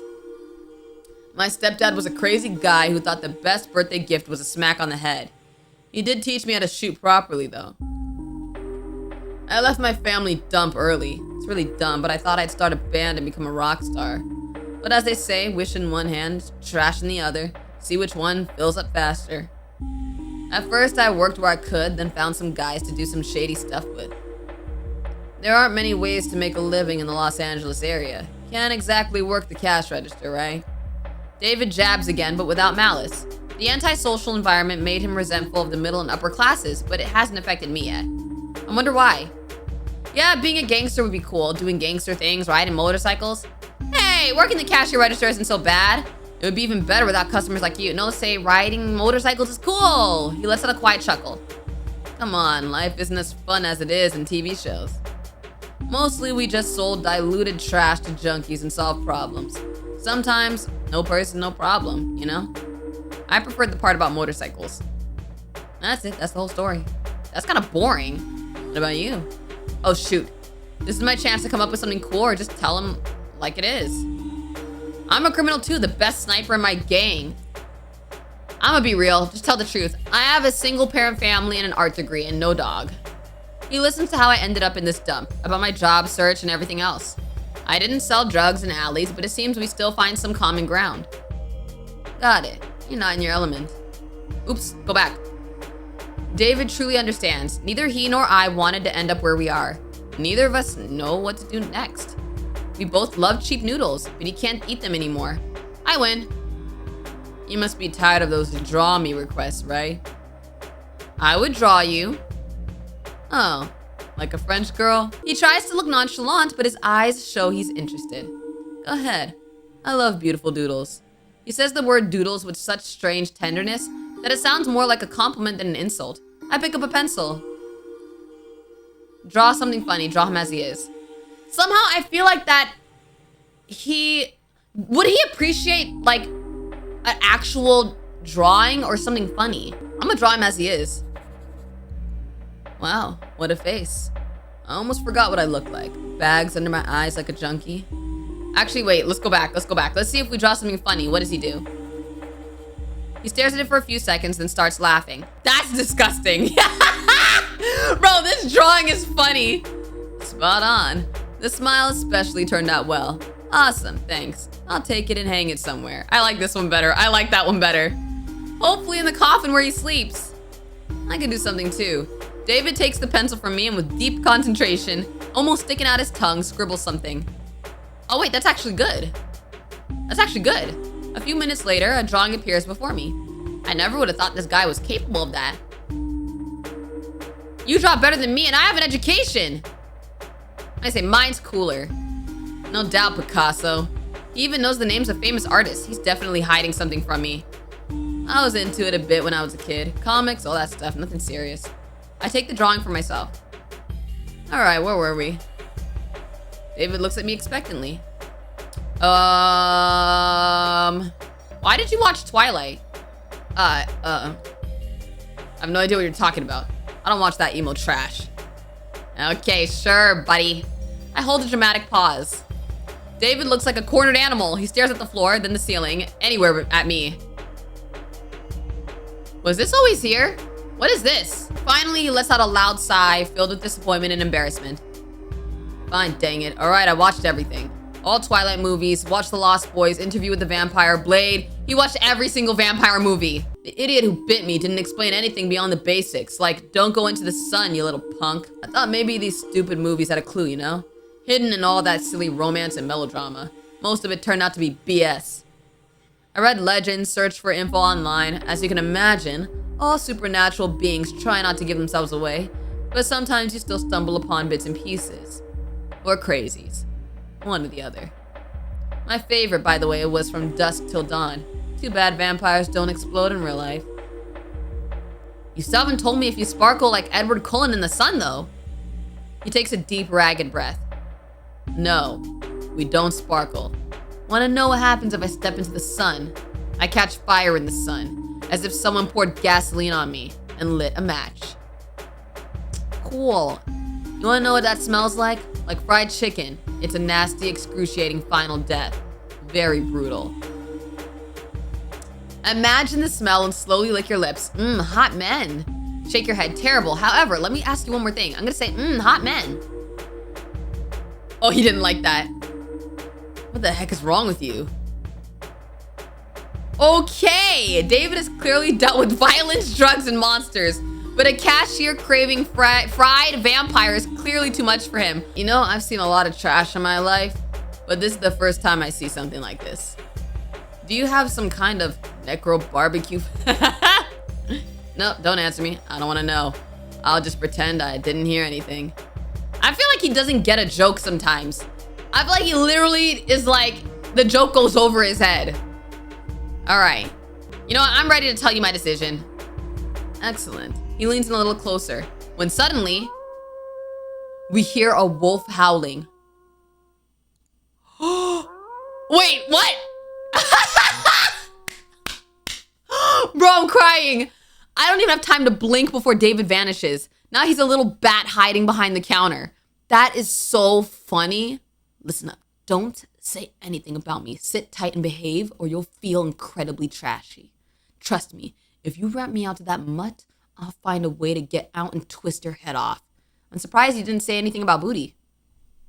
The threat in his voice is completely lacking, mostly because this voice now comes from a very small, though angry bat. Werewolf. A werewolf is about to come here right now. Oh, hey! The creature steps inside. Good evening, ma'am. A low, rumbling bass, surprisingly calm and friendly. Can I pet you? Ma'am? I'm not sure I understood you correctly. You want to pet me? He awkwardly shifts from paw to paw. He looks like he's judging me. That's very unexpected, and of course flattering, ma'am. Don't get me wrong. But I'm kind of on duty, chasing, tracking the supernatural. He looks around nervously. All right, you can, but just a little. I still have important business. Oh, cute. I reach out and pet him. The fur is warm, soft, and thick. I immediately feel a low vibration. The werewolf is quietly and silently purring. He hates this. At first, it's barely noticeable movement, but then his short, fluffy tail starts to wag slowly but confidently from side to side. He's a good boy, a very, very big but good boy. He deserves praise. I'm the Princess Mononoke of this gas station, although David does not seem thrilled. I pull my hand back. Thank you, ma'am. It's been a while since I've been... Anyways, thank you. So, getting back to the purpose of my visit. Apologies for this sudden intrusion, Edward. You can just call me Eddie. We're chasing down a certain pest. You haven't seen a vampire around here by chance, have you? You know, young, a bit scruffy, wearing a leather jacket. You see, here's the story. One of our packs nearly took out a vampire sire and his offspring a few hours ago. It was a tough battle. We suffered losses. We tried to track them and found one of them. Well, more like a pile of ash where he once lay. Oh, it seemed one bloodsucker off the other when he was weakened. Their family values are quite lacking. It seems patricide has occurred. David didn't tell me anything about it. Probably that's why he had all those questions about vampirism. He was trying to get advice on where to go next after killing his creator. Oh, but in a completely idiotic way. You see, ma'am, vampires are parasites on the body of our society. They drink blood like mosquitoes. But unlike mosquitoes, they kill their victims by draining them dry. They languish in boredom with their immortality and thus destroy human destinies, play with them, torment them, and derive a semblance of pleasure from their suffering. They are devoid of true feelings. I look at David, devoid of any feelings. He's shaking all over. So I would be extremely grateful for any help. Don't give David away. Blackmail David. Slowly glance at the tip jar, then briefly meet David's eyes, hinting he owes a tip. Grab David and hand him over to the werewolf. Let the wolf leave a tip. Let's just trust that David will give us a tip after all this. Don't give him away. That guy threatened me 5 minutes ago, but now he's small, trembling, and helpless. He's my little guy. I force a smile and say I haven't seen anything. A quiet, peaceful night. Eddie examines me closely. He's probably catching a faint scent of blood, but my calm demeanor throws him off. Strange. Well, okay. If he shows up, just give a whistle. We won't be far from here. Good night, ma'am. The werewolf goes off to his important wolf business. David crawls out of his hiding spot. You could have turned me in. He stares into my eyes as if trying to peer into my soul and understand what it's made of. And that would have been the sensible decision. But I'm glad you're not one of those sensible ones. David says this with genuine relief in his voice. He's grateful to me, and now that doesn't know... David says this with genuine relief in his voice. He's grateful to me, and now doesn't quite know what to do with that gratitude. He clears his throat awkwardly. So, what's the answer to my question? What would you do if you were a vampire? His gaze reminds me of a lost fighting dog. Without a master, he's restless and can't find his place. Why do I kind of feel bad for him?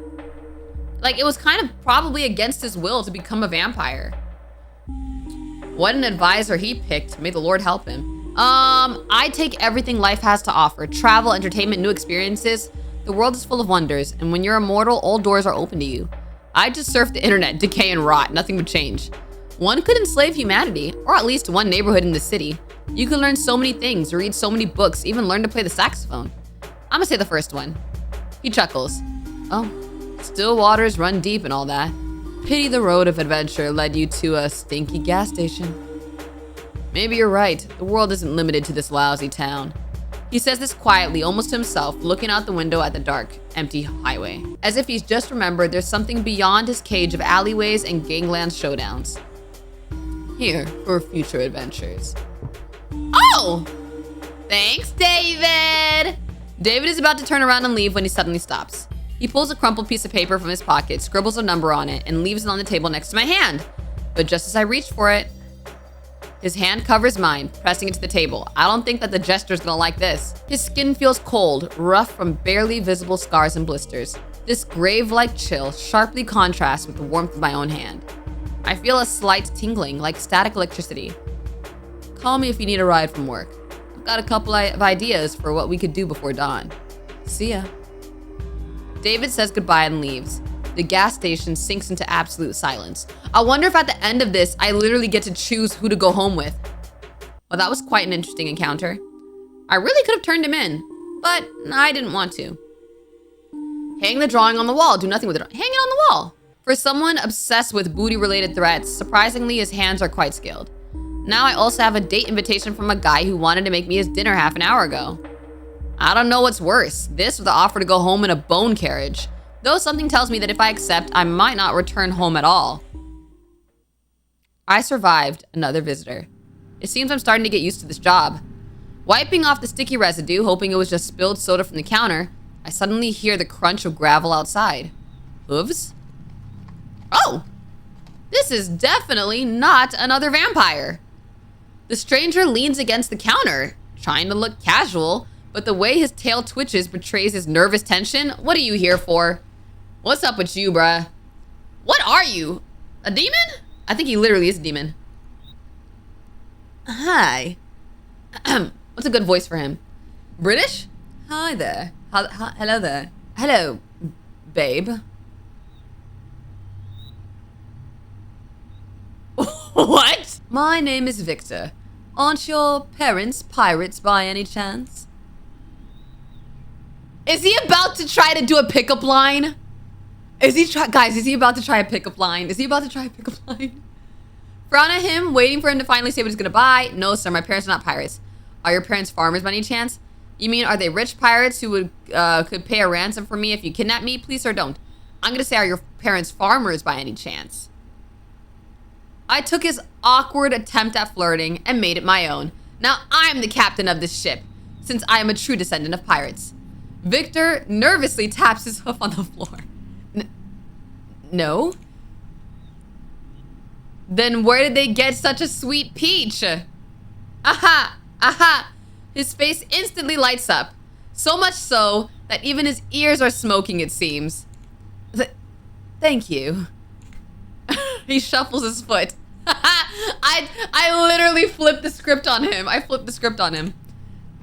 Oh, miss, actually, I wanted to give you a compliment. I mean to flirt.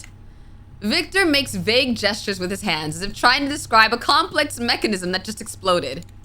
You're a little too awkward at this, buddy. You're a little too awkward at this. It was all supposed to go completely differently. You were supposed to blush and giggle, and you broke it all. So he believes this was really supposed to work on real life people? His face is burning. Victor takes another deep, frantic breath. His stomach is growling so horribly. I hope the guy is okay. What the? Is it really that bad? I mean, is my flirting technique really that terrible? And yeah, this was the worst day of my life to have ears. Well, it could have been better.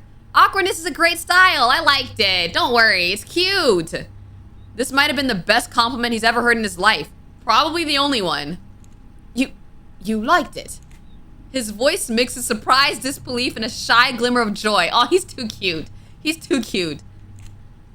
I'm glad you like awkwardness because I have plenty of it. You probably noticed. Right off the bat, is it written on my face? Actually, I initially chose this tactic to charm you, miss. Of course, everything went according to plan. He coughs shyly and mumbles something to himself. Then he shifts his gaze back to me. Actually, miss, I'm here to acquire... He doesn't get to finish. We have a visitor? Hello? She stands next to the counter, clicking her mandibles impatiently. 2 packs of Brupsy, a pack of screaming cheese, and a bag of fairy fingers, darling. By the way, your gas attendant is a real sweetheart. It's frightening to imagine what my invisible colleague looks like. He hasn't even bothered to say hello. And hurry up, I need to rush. I have a lot of work waiting for me today. I'm starting to pack the order. At the same time, this incubus awkwardly tries to hit on the lady. And I thought we had something special. Wait, so he's an incubus. So does he just flirt with everybody?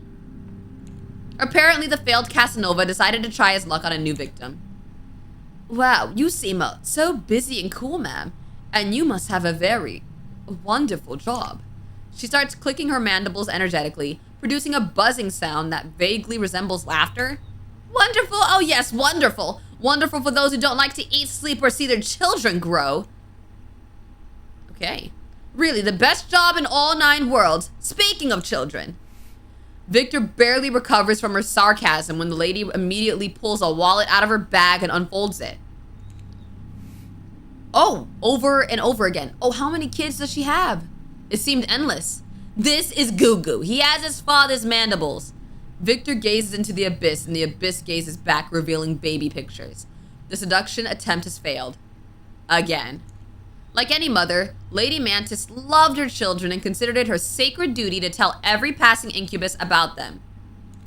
This is Goo Goo. He's in his rebel phase right now. He pierced his mandibles. Can you imagine? He makes such a racket when he eats. The image of a larva in a biker jacket makes me snort and reminds me of David.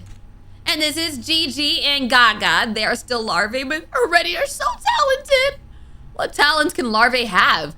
They just lie there and eat. I do too, though. Wait, don't think about that. You have very beautiful children, ma'am. All 20 of them, incredibly cute. That's just the first wallet. Yo, you and your hubby were getting busy. Help him. Hand the lady her order. Don't interfere. Let's hand her her order. I don't think I want to see more of the children. We don't know how many children she got. She could have 102. Oh, I got a bit carried away. I really am in a hurry. Here's your money, darling. Victor watches her disappear into the night, then turns to me with a grateful look. Thank you, miss. Thank you, miss. I couldn't handle 20 more kids. To be honest, I already broke down at the 8th. And I thought looking after a cat was hard. The lady left very little in tips. Probably all her money went to her children. Victor suddenly remembers he came here to buy something. However, my visitors rarely recall that. I need a book. A book about learning how to flirt?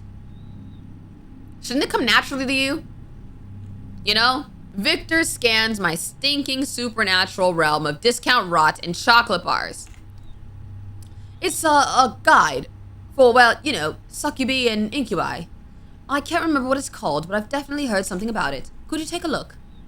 It's definitely not for me. It's for my less experienced friend because I'm, you know, employee of the month in my layer. He didn't specify whether he was the worst or the best employee of the month. Well, you know, life force harvesting for dummies or something like that. I hear him mumbling quietly to himself. Such a shame. I should have just stayed home and rewatched Evangelion for the 10th time. All right, I'm heading to the storage room again. Just a few hours before, I was rushing around here looking for blood for a very hungry monster. Now all these vials, eyes, and tentacles seem less ominous. A gigantic dead moth lies on top of one of the boxes. Or perhaps it's just really tired. I'm rummaging through the book section, deep in between baboon metaphysics and limits of patience for your dead servants. I find the desired volume. I come back from the storage room holding this forbidden, mind-bending treatise titled Everything You Ever Wanted to Know About Demons and Everything You Didn't Want to Know About Them. Wow, this is definitely better than those PDF guides from various sites for, never mind who. Clearly not for the whole family. Oh, let's study it. Yes, it would be very unusual if you just paid me, tipped me, and moved along. I expect too much from this life. But in fact, this will be an entertaining educational lesson. It certainly won't be unnecessary. And the guy looks like though those pictures are enough to make him faint. The sooner this is over, the sooner I can send him on his way. We find a cozy spot next to the counter. I pull the grimoire closer. So we have to read this together? I open the book, and the pages, yellowed and brittled with age, release a cloud of dust and indecent, horrifying desires. Incubi. The nature of the tempting rogue. Hooves of desire. Tempting rogues. Oh, that's me. Yes, definitely me. Hooves are just like mine. You have no idea how awful they crop, especially on tiles. When you sneak to the fridge at night, the whole house wakes up with you. Everyone thinks there's a big, clumsy cow living in your apartment. Yeah, I think you really are an incubus. They're all purple. You know, Victor, you look more like a sleep paralysis demon. Should I say that? Will he even get the joke? I don't know if he'll even get the joke. Yeah, let's say that. Oh, you're right. All incubi really are purple. I thought my skin color was just some kind of coincidence.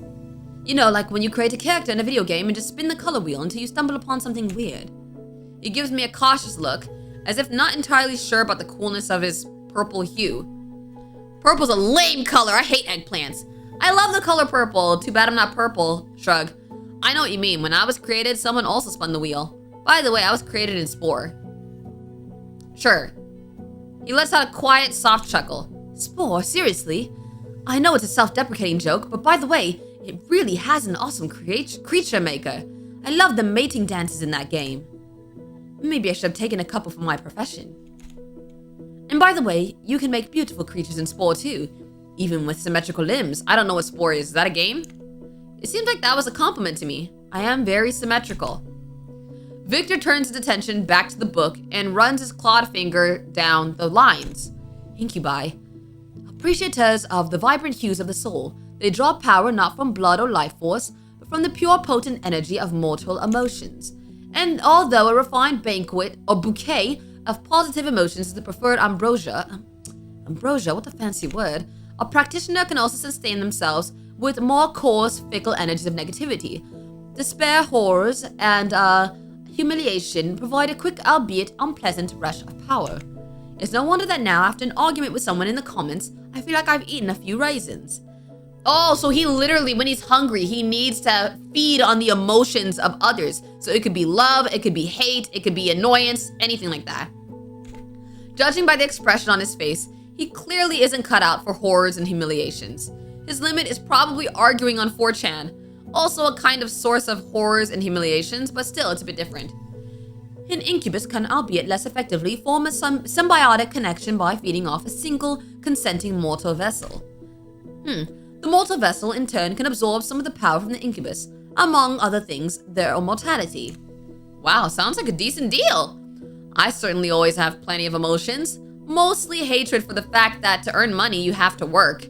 A whole mountain of raisins for Victor, or whatever he called it. What a relief. Just one person. The thought of having to chase after a whole bunch of strangers makes me feel sick. Strangers are the scariest thing right after rent. But I love communicating. Well, sometimes. Yeah, strangers are kind of scary.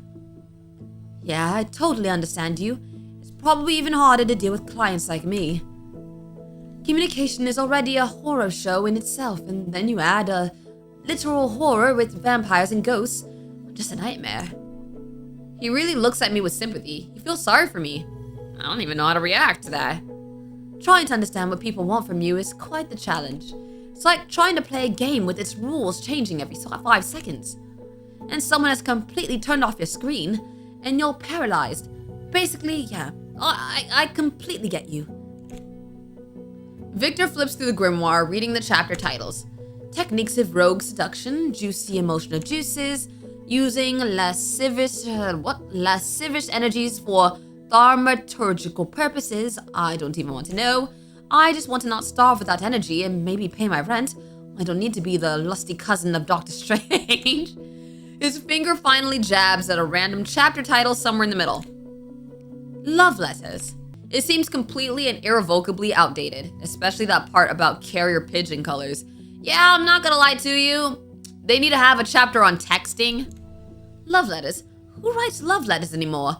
This should apply to text messages now, right? That's so funny that I said that before he said it. That's so funny. But this is a good start.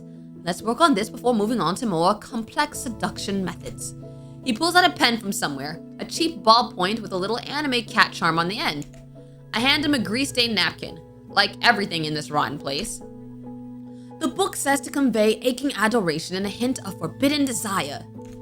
Victor starts scribbling something on the napkin.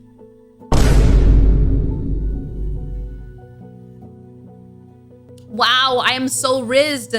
I'm so rizzed, guys. Maybe something like this? This conveys aching adoration perfectly. Right, guys? Right? Sure. You really think so? Thanks. I mean, it's obviously a silly picture, but it has a lot of layers of meaning, you know? It's like it's saying, I'm just a humble being unworthy of your gaze, but I'm supported only by crumbs of your attention. Victor continues to flip through the book. Recognizing the desires of the vessel, he scans the first few lines of text. It's all about observing subtle hints, interpreting body language, and engaging in candid conversations to uncover the special nature of mortal carnal desires. He glances at me. What does Vessel Xenosh want? Whoa, wait a minute. You want me to be the mortal that you bond with for life? This vessel wants money. Real. The vessel wants stable mental health. The vessel wants fame, love, and adoration. The vessel wants to become the new Sandro Botticelli. The vessel wants a simple human sofa and cuddles on it. The vessel wants to leave work as soon as possible. Let's not linger, young man. I don't know. Cuddles sounds good. Oh, great. And, pizza, right? Yeah, you're getting it. In his eyes is genuine sympathy and an understanding of every delicate string of my unfortunate, lonely soul. That's honestly quite a simple desire. I think if the criteria for the second person on the couch... What? Second person on the couch? What are you talking about? Though sometimes I comment too loudly on what's happening on screen, I hope that's not too much of a problem. Sometimes you just can't help but make a stupid comment 10, 20 in 5 minutes, especially when you know some facts about the movie. We continue to study this villainous seduction manual. The art of verbal seduction and slippery flattery. To his surprise, Victor finds no mention of the fact that pirate compliments work on living people. We examine the first paragraph where words are labeled as keys to the treasure chest of the heart, and flattery is described as a powerful aphrodisiac for the ego. It's all very dramatic, but the main idea is quite simple. Say nice things, don't say unpleasant things. I mean, that's basically what it is. That's flirting. Is that a roach in the corner? This is definitely outdated. If I tell someone that his eyes are double gateways to the Champs-Élysées, I'll definitely get sprayed with pepper. And this, oh good lord, when I kiss you, I tremble like a paralyzed beggar. How is that even supposed to work? No, that's even too much for me. Victor clears his throat. His gaze slides over to me, trying to latch into something particularly attractive about my appearance. Hi there. You have very elegant ear shape. You think my ear look elegant? You think my ear look elegant? Thank you, Victor. No, you. God, why me? Thank you, Victor. No problem. I mean, they really are. They have a very elegant curve. Aesthetically pleasing. 11 out of 10 on the, ear attractiveness scale. You're so awkward, it's actually adorable. Ears on my head are an 11 out of 10. Will there ever be a happier day in my life, guys? He takes a deep breath, gathering his courage for another compliment. For a while, he tries to find some foothold to latch onto, but he can't seem to find the words. You are a very multifaceted person. You combine so much, I don't know how exactly to describe it. He lets out a quiet chuckle. But I like that you're so unpredictable. A lot of stress, of course, but it's incredibly fun. Now my unpredictability is a source of stress for someone else. How wonderful. Smile, that wasn't bad. Shake your head, he needs to try harder. I think that wasn't bad. He smiles gently in response. Despite everything, he starts to relax. He's probably beginning to feel more comfortable around me. I would have never thought a monster would have to struggle with discomfort from interacting with a mortal soul and not the other way around. Another chapter. How to be a mirror. I didn't know we could change. Oh, it's metaphorical. The text describes the principle of mirroring, subtly borrowing mannerisms, speech patterns, and even expressing opinions of the victim to create a sense of closeness and understanding. The path of least resistance to gaining mortal attachment. Basically teaching how to be a partner. Oh no, what about all that stuff about just be yourself and everything will work out? My mom lied to me, didn't she? With similar interests. Oh, what do ordinary people like? Football and the weather? Definitely not anime and Dark Souls. I mean, I like anime. Discussing the brilliant soundtrack of Silent Hill with people is a bad idea, that's for sure. Alright, practice. The book says that practice is the key to success. Victor lifts his gaze to me. Play along with me, please, just like we just met. Beautiful mortal soul, I have appeared to you in half dreams so many times, but I finally decided to find you in reality. I won't let you go so easily again. Even though the words aren't the most elegant, there's something supernatural about them. I still begin to feel a pull. Wait a minute, he's learning! He's learning! A shiver runs down my spine. Come on, you don't have to pretend to get close to someone or make friends. I'd love to talk about the Silent Hill soundtrack. give in to the feeling. Let's just leave it at that. No, let's talk about the Silent Hill soundtrack. Victor's carefully crafted seductive expression shatters into pieces. His eyes widen, he blinks several times, and his gaze ignites with pure delight. You really want to talk about Akira Yamaoka's industrial soundscapes and how they create an all-encompassing sense of psychological horror that reflects the protagonist's inner turmoil. Because I mean, the use of trip-hop elements in the Silent Hill soundtrack is criminally underrated. Criminally! Oh, I mean... Yes, mortal, your interest in such esoteric melodies is quite intriguing. He chuckles softly. But you're right. Pretending is very exhausting. You can never truly be close to someone if you're always pretending. Yo, this is low-key a real lesson on dating. Like, you can't pretend to like something else if you know, don't fake it. Be authentic with who you are. Though, I don't really need that, do I? I just need juicy, sweet emotions. But who am I kidding? I'm the most pathetic incubus in this world. I need more than just that. He's flipping through the treatise a bit longer before letting out a sigh. His stomach growls again. It seems he could use an emotional snack. I think we've covered all the important stuff. I suppose it's time to wrap things up. He starts to rise from the floor. Wait, how did it happen that no one explained anything to you? Even I had a briefing. A 2-minute one. I'll tell you, but promise you won't laugh. Sure, I promise. Relief washes over his face. Yes, wonderful. I accidentally sold my soul on the darknet. Now, how you gonna accidentally do that? 1, how do you accidentally do that? 2, why were you on the darknet? Now I'm really suspicious of you. He holds a dramatic pause. Yeah, I'm gonna laugh. Hey, you promised not to laugh. I ain't gonna lie. That is crazy. Probably this darknet story taught me nothing. Yeah, I know it's stupid. Now I have an eternity to replay those fateful seconds over and over. What an idiot I was. I dropped out of college back then because of constant stress, moved into a tiny dump and barely left my apartment. I was scraping by with some freelance work. I talked well. Sometimes I chatted with various anonymous folks from 4chan, people without names, gender, or age. And then I stumbled upon a stupid ad. What did I have to lose? Definitely not a demon 7566, and the chat offered me a chance to escape loneliness. Later, after I turned into this creature, he told me he did it for the laughs. Definitely not a demon 7566. Maybe, you know what? I think he might not be the brightest soul. I don't even know if he has a soul.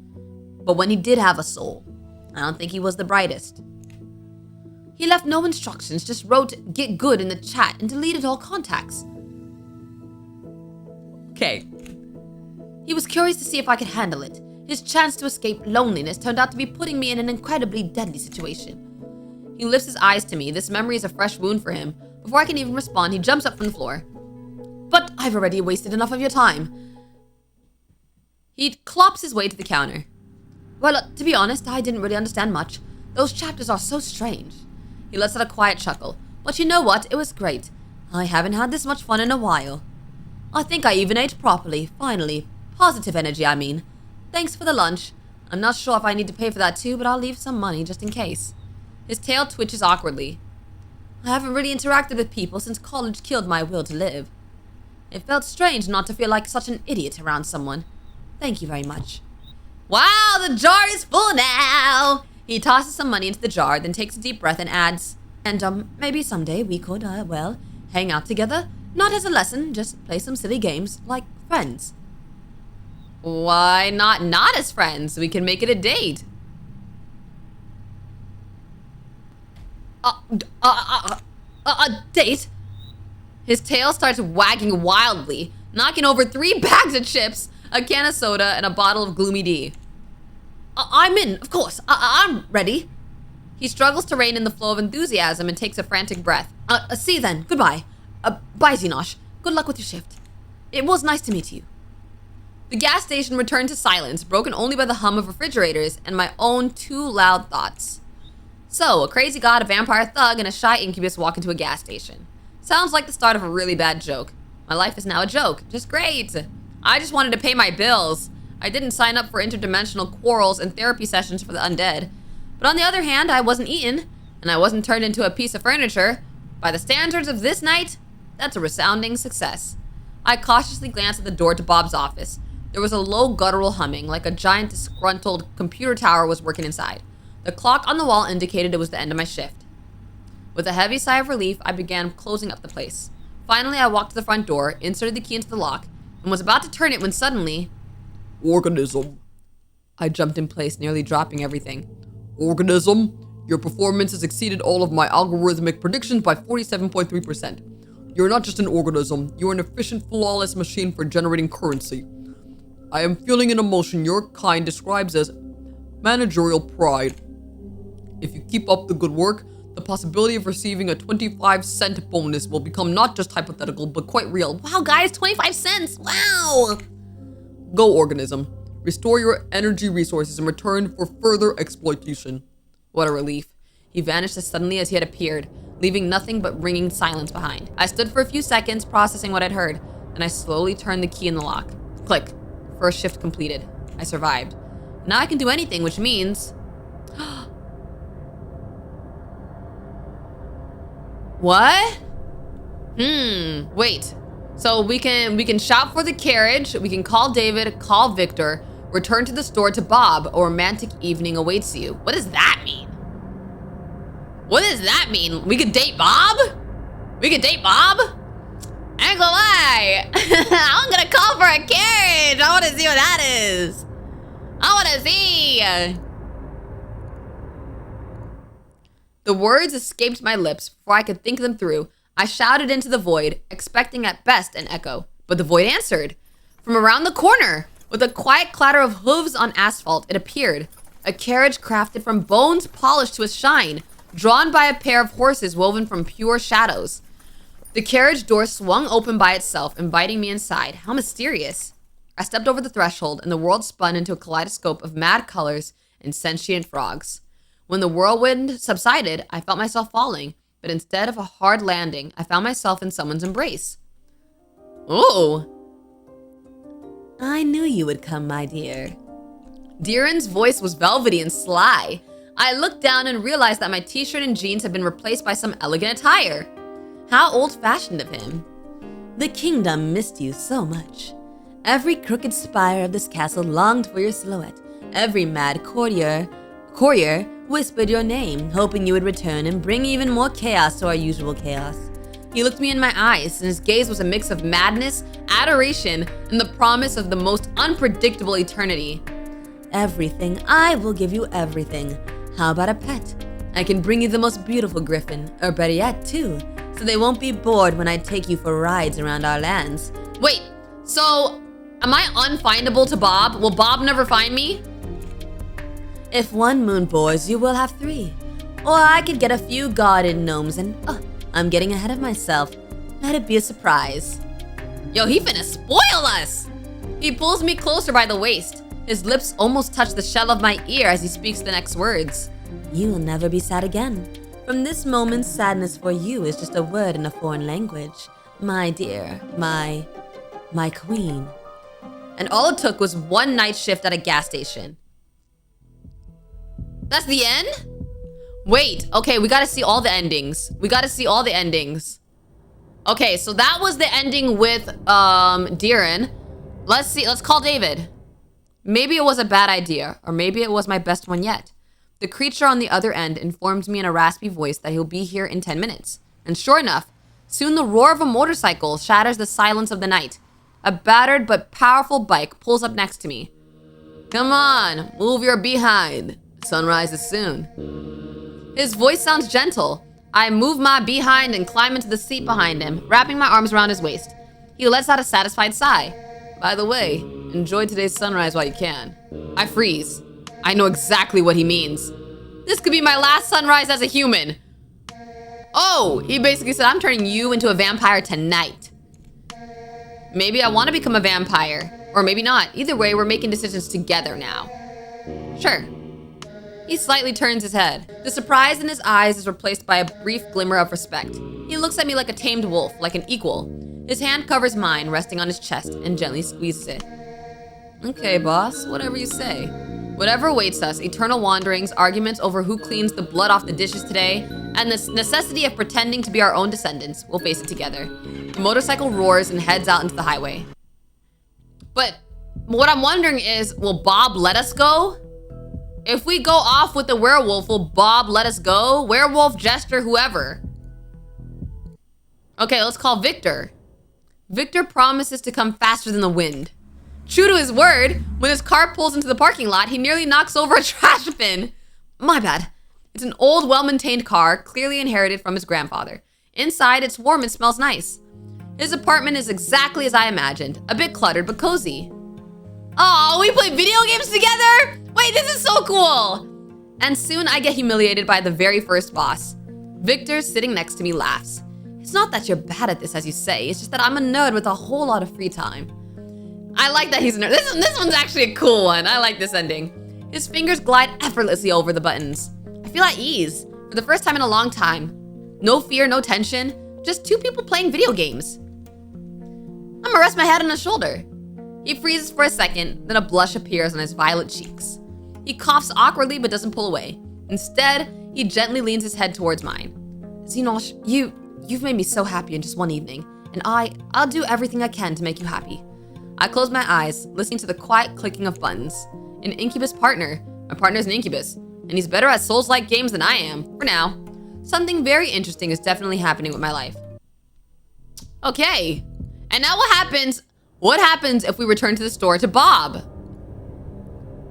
Oh no, Mr. Manager. We're not saying goodbye just yet. I head back to the gas station and push open the door to his office. What is this ending? What am I looking at? In the middle of the room, buried under folders and invoices, stood a gigantic, ridiculous canopy bed. And on it, surrounded by rose petals, reclined Bob. Or rather, he wasn't just lying there, he was posing! One tentacle coyly supporting his spherical body where a human's chin would be. Others were elegantly draped over silk sheets. What is he, in lingerie too? His numerous eyes blinked slowly, focusing on me. Oh, organism. I can't take this seriously. Organism, I wasn't expecting you so soon. His voice, as always, boomed in my head, but now it had sultry undertones. But since you're here, one tentacle slowly, seductively beckoned me forward. I propose we spend the evening in romantic engagement. We'll study void, bibok, and closure schemes. I took a step into the office and slowly closed the door behind me. I think I want to go home. Go home. No, I've had enough adventures for one day. The bus arrived surprisingly quickly. I climbed into the half-empty cabin and collapsed into a seat by the window. Outside, the waking city rolled by. Ordinary people heading to ordinary jobs. None of them selling discount rot or fending off vampires. My pigsty retreat never felt so homely and cozy. The familiar creak of floorboards, the smell of dust and cheap coffee, all seemed heaven sent. I didn't even bother with dinner, just shrugged off my clothes and fell into my bed. Soft, familiar, free of tentacles and ectoplasm. No monsters, no threats, just silence. And pleasant, nightmarish dreams. Man. Y'all, that was actually crazy. Like, oh my goodness. I actually genuinely enjoyed this game. I actually genuinely enjoyed this. So this might be one of my favorite visual novels that we've played on the channel so far, actually. It's just funny. I liked all the dialogue. All the dialogue was humorous and funny and interesting. I was very, very invested the whole time. But let me know which one of the love interests is your favorite, whether it is the Jester, the Vampire, the Incubus, or Bob. Thank you guys so much for watching. Don't forget to like and subscribe to join the squad. And I'll see you in the next video. Bye. Shawty's up in here, this a anthem. Walk up in the room, there's a beauty with a mask on. And it's laid up, y'all be smoother than a panther. Didn't even ask a question, but you answered. Let me tell you, we the baddest shawty's in the room. And the shawty is too bad for the average looking group. Work for what we got, we not born with no golden spoon. All the boys watching from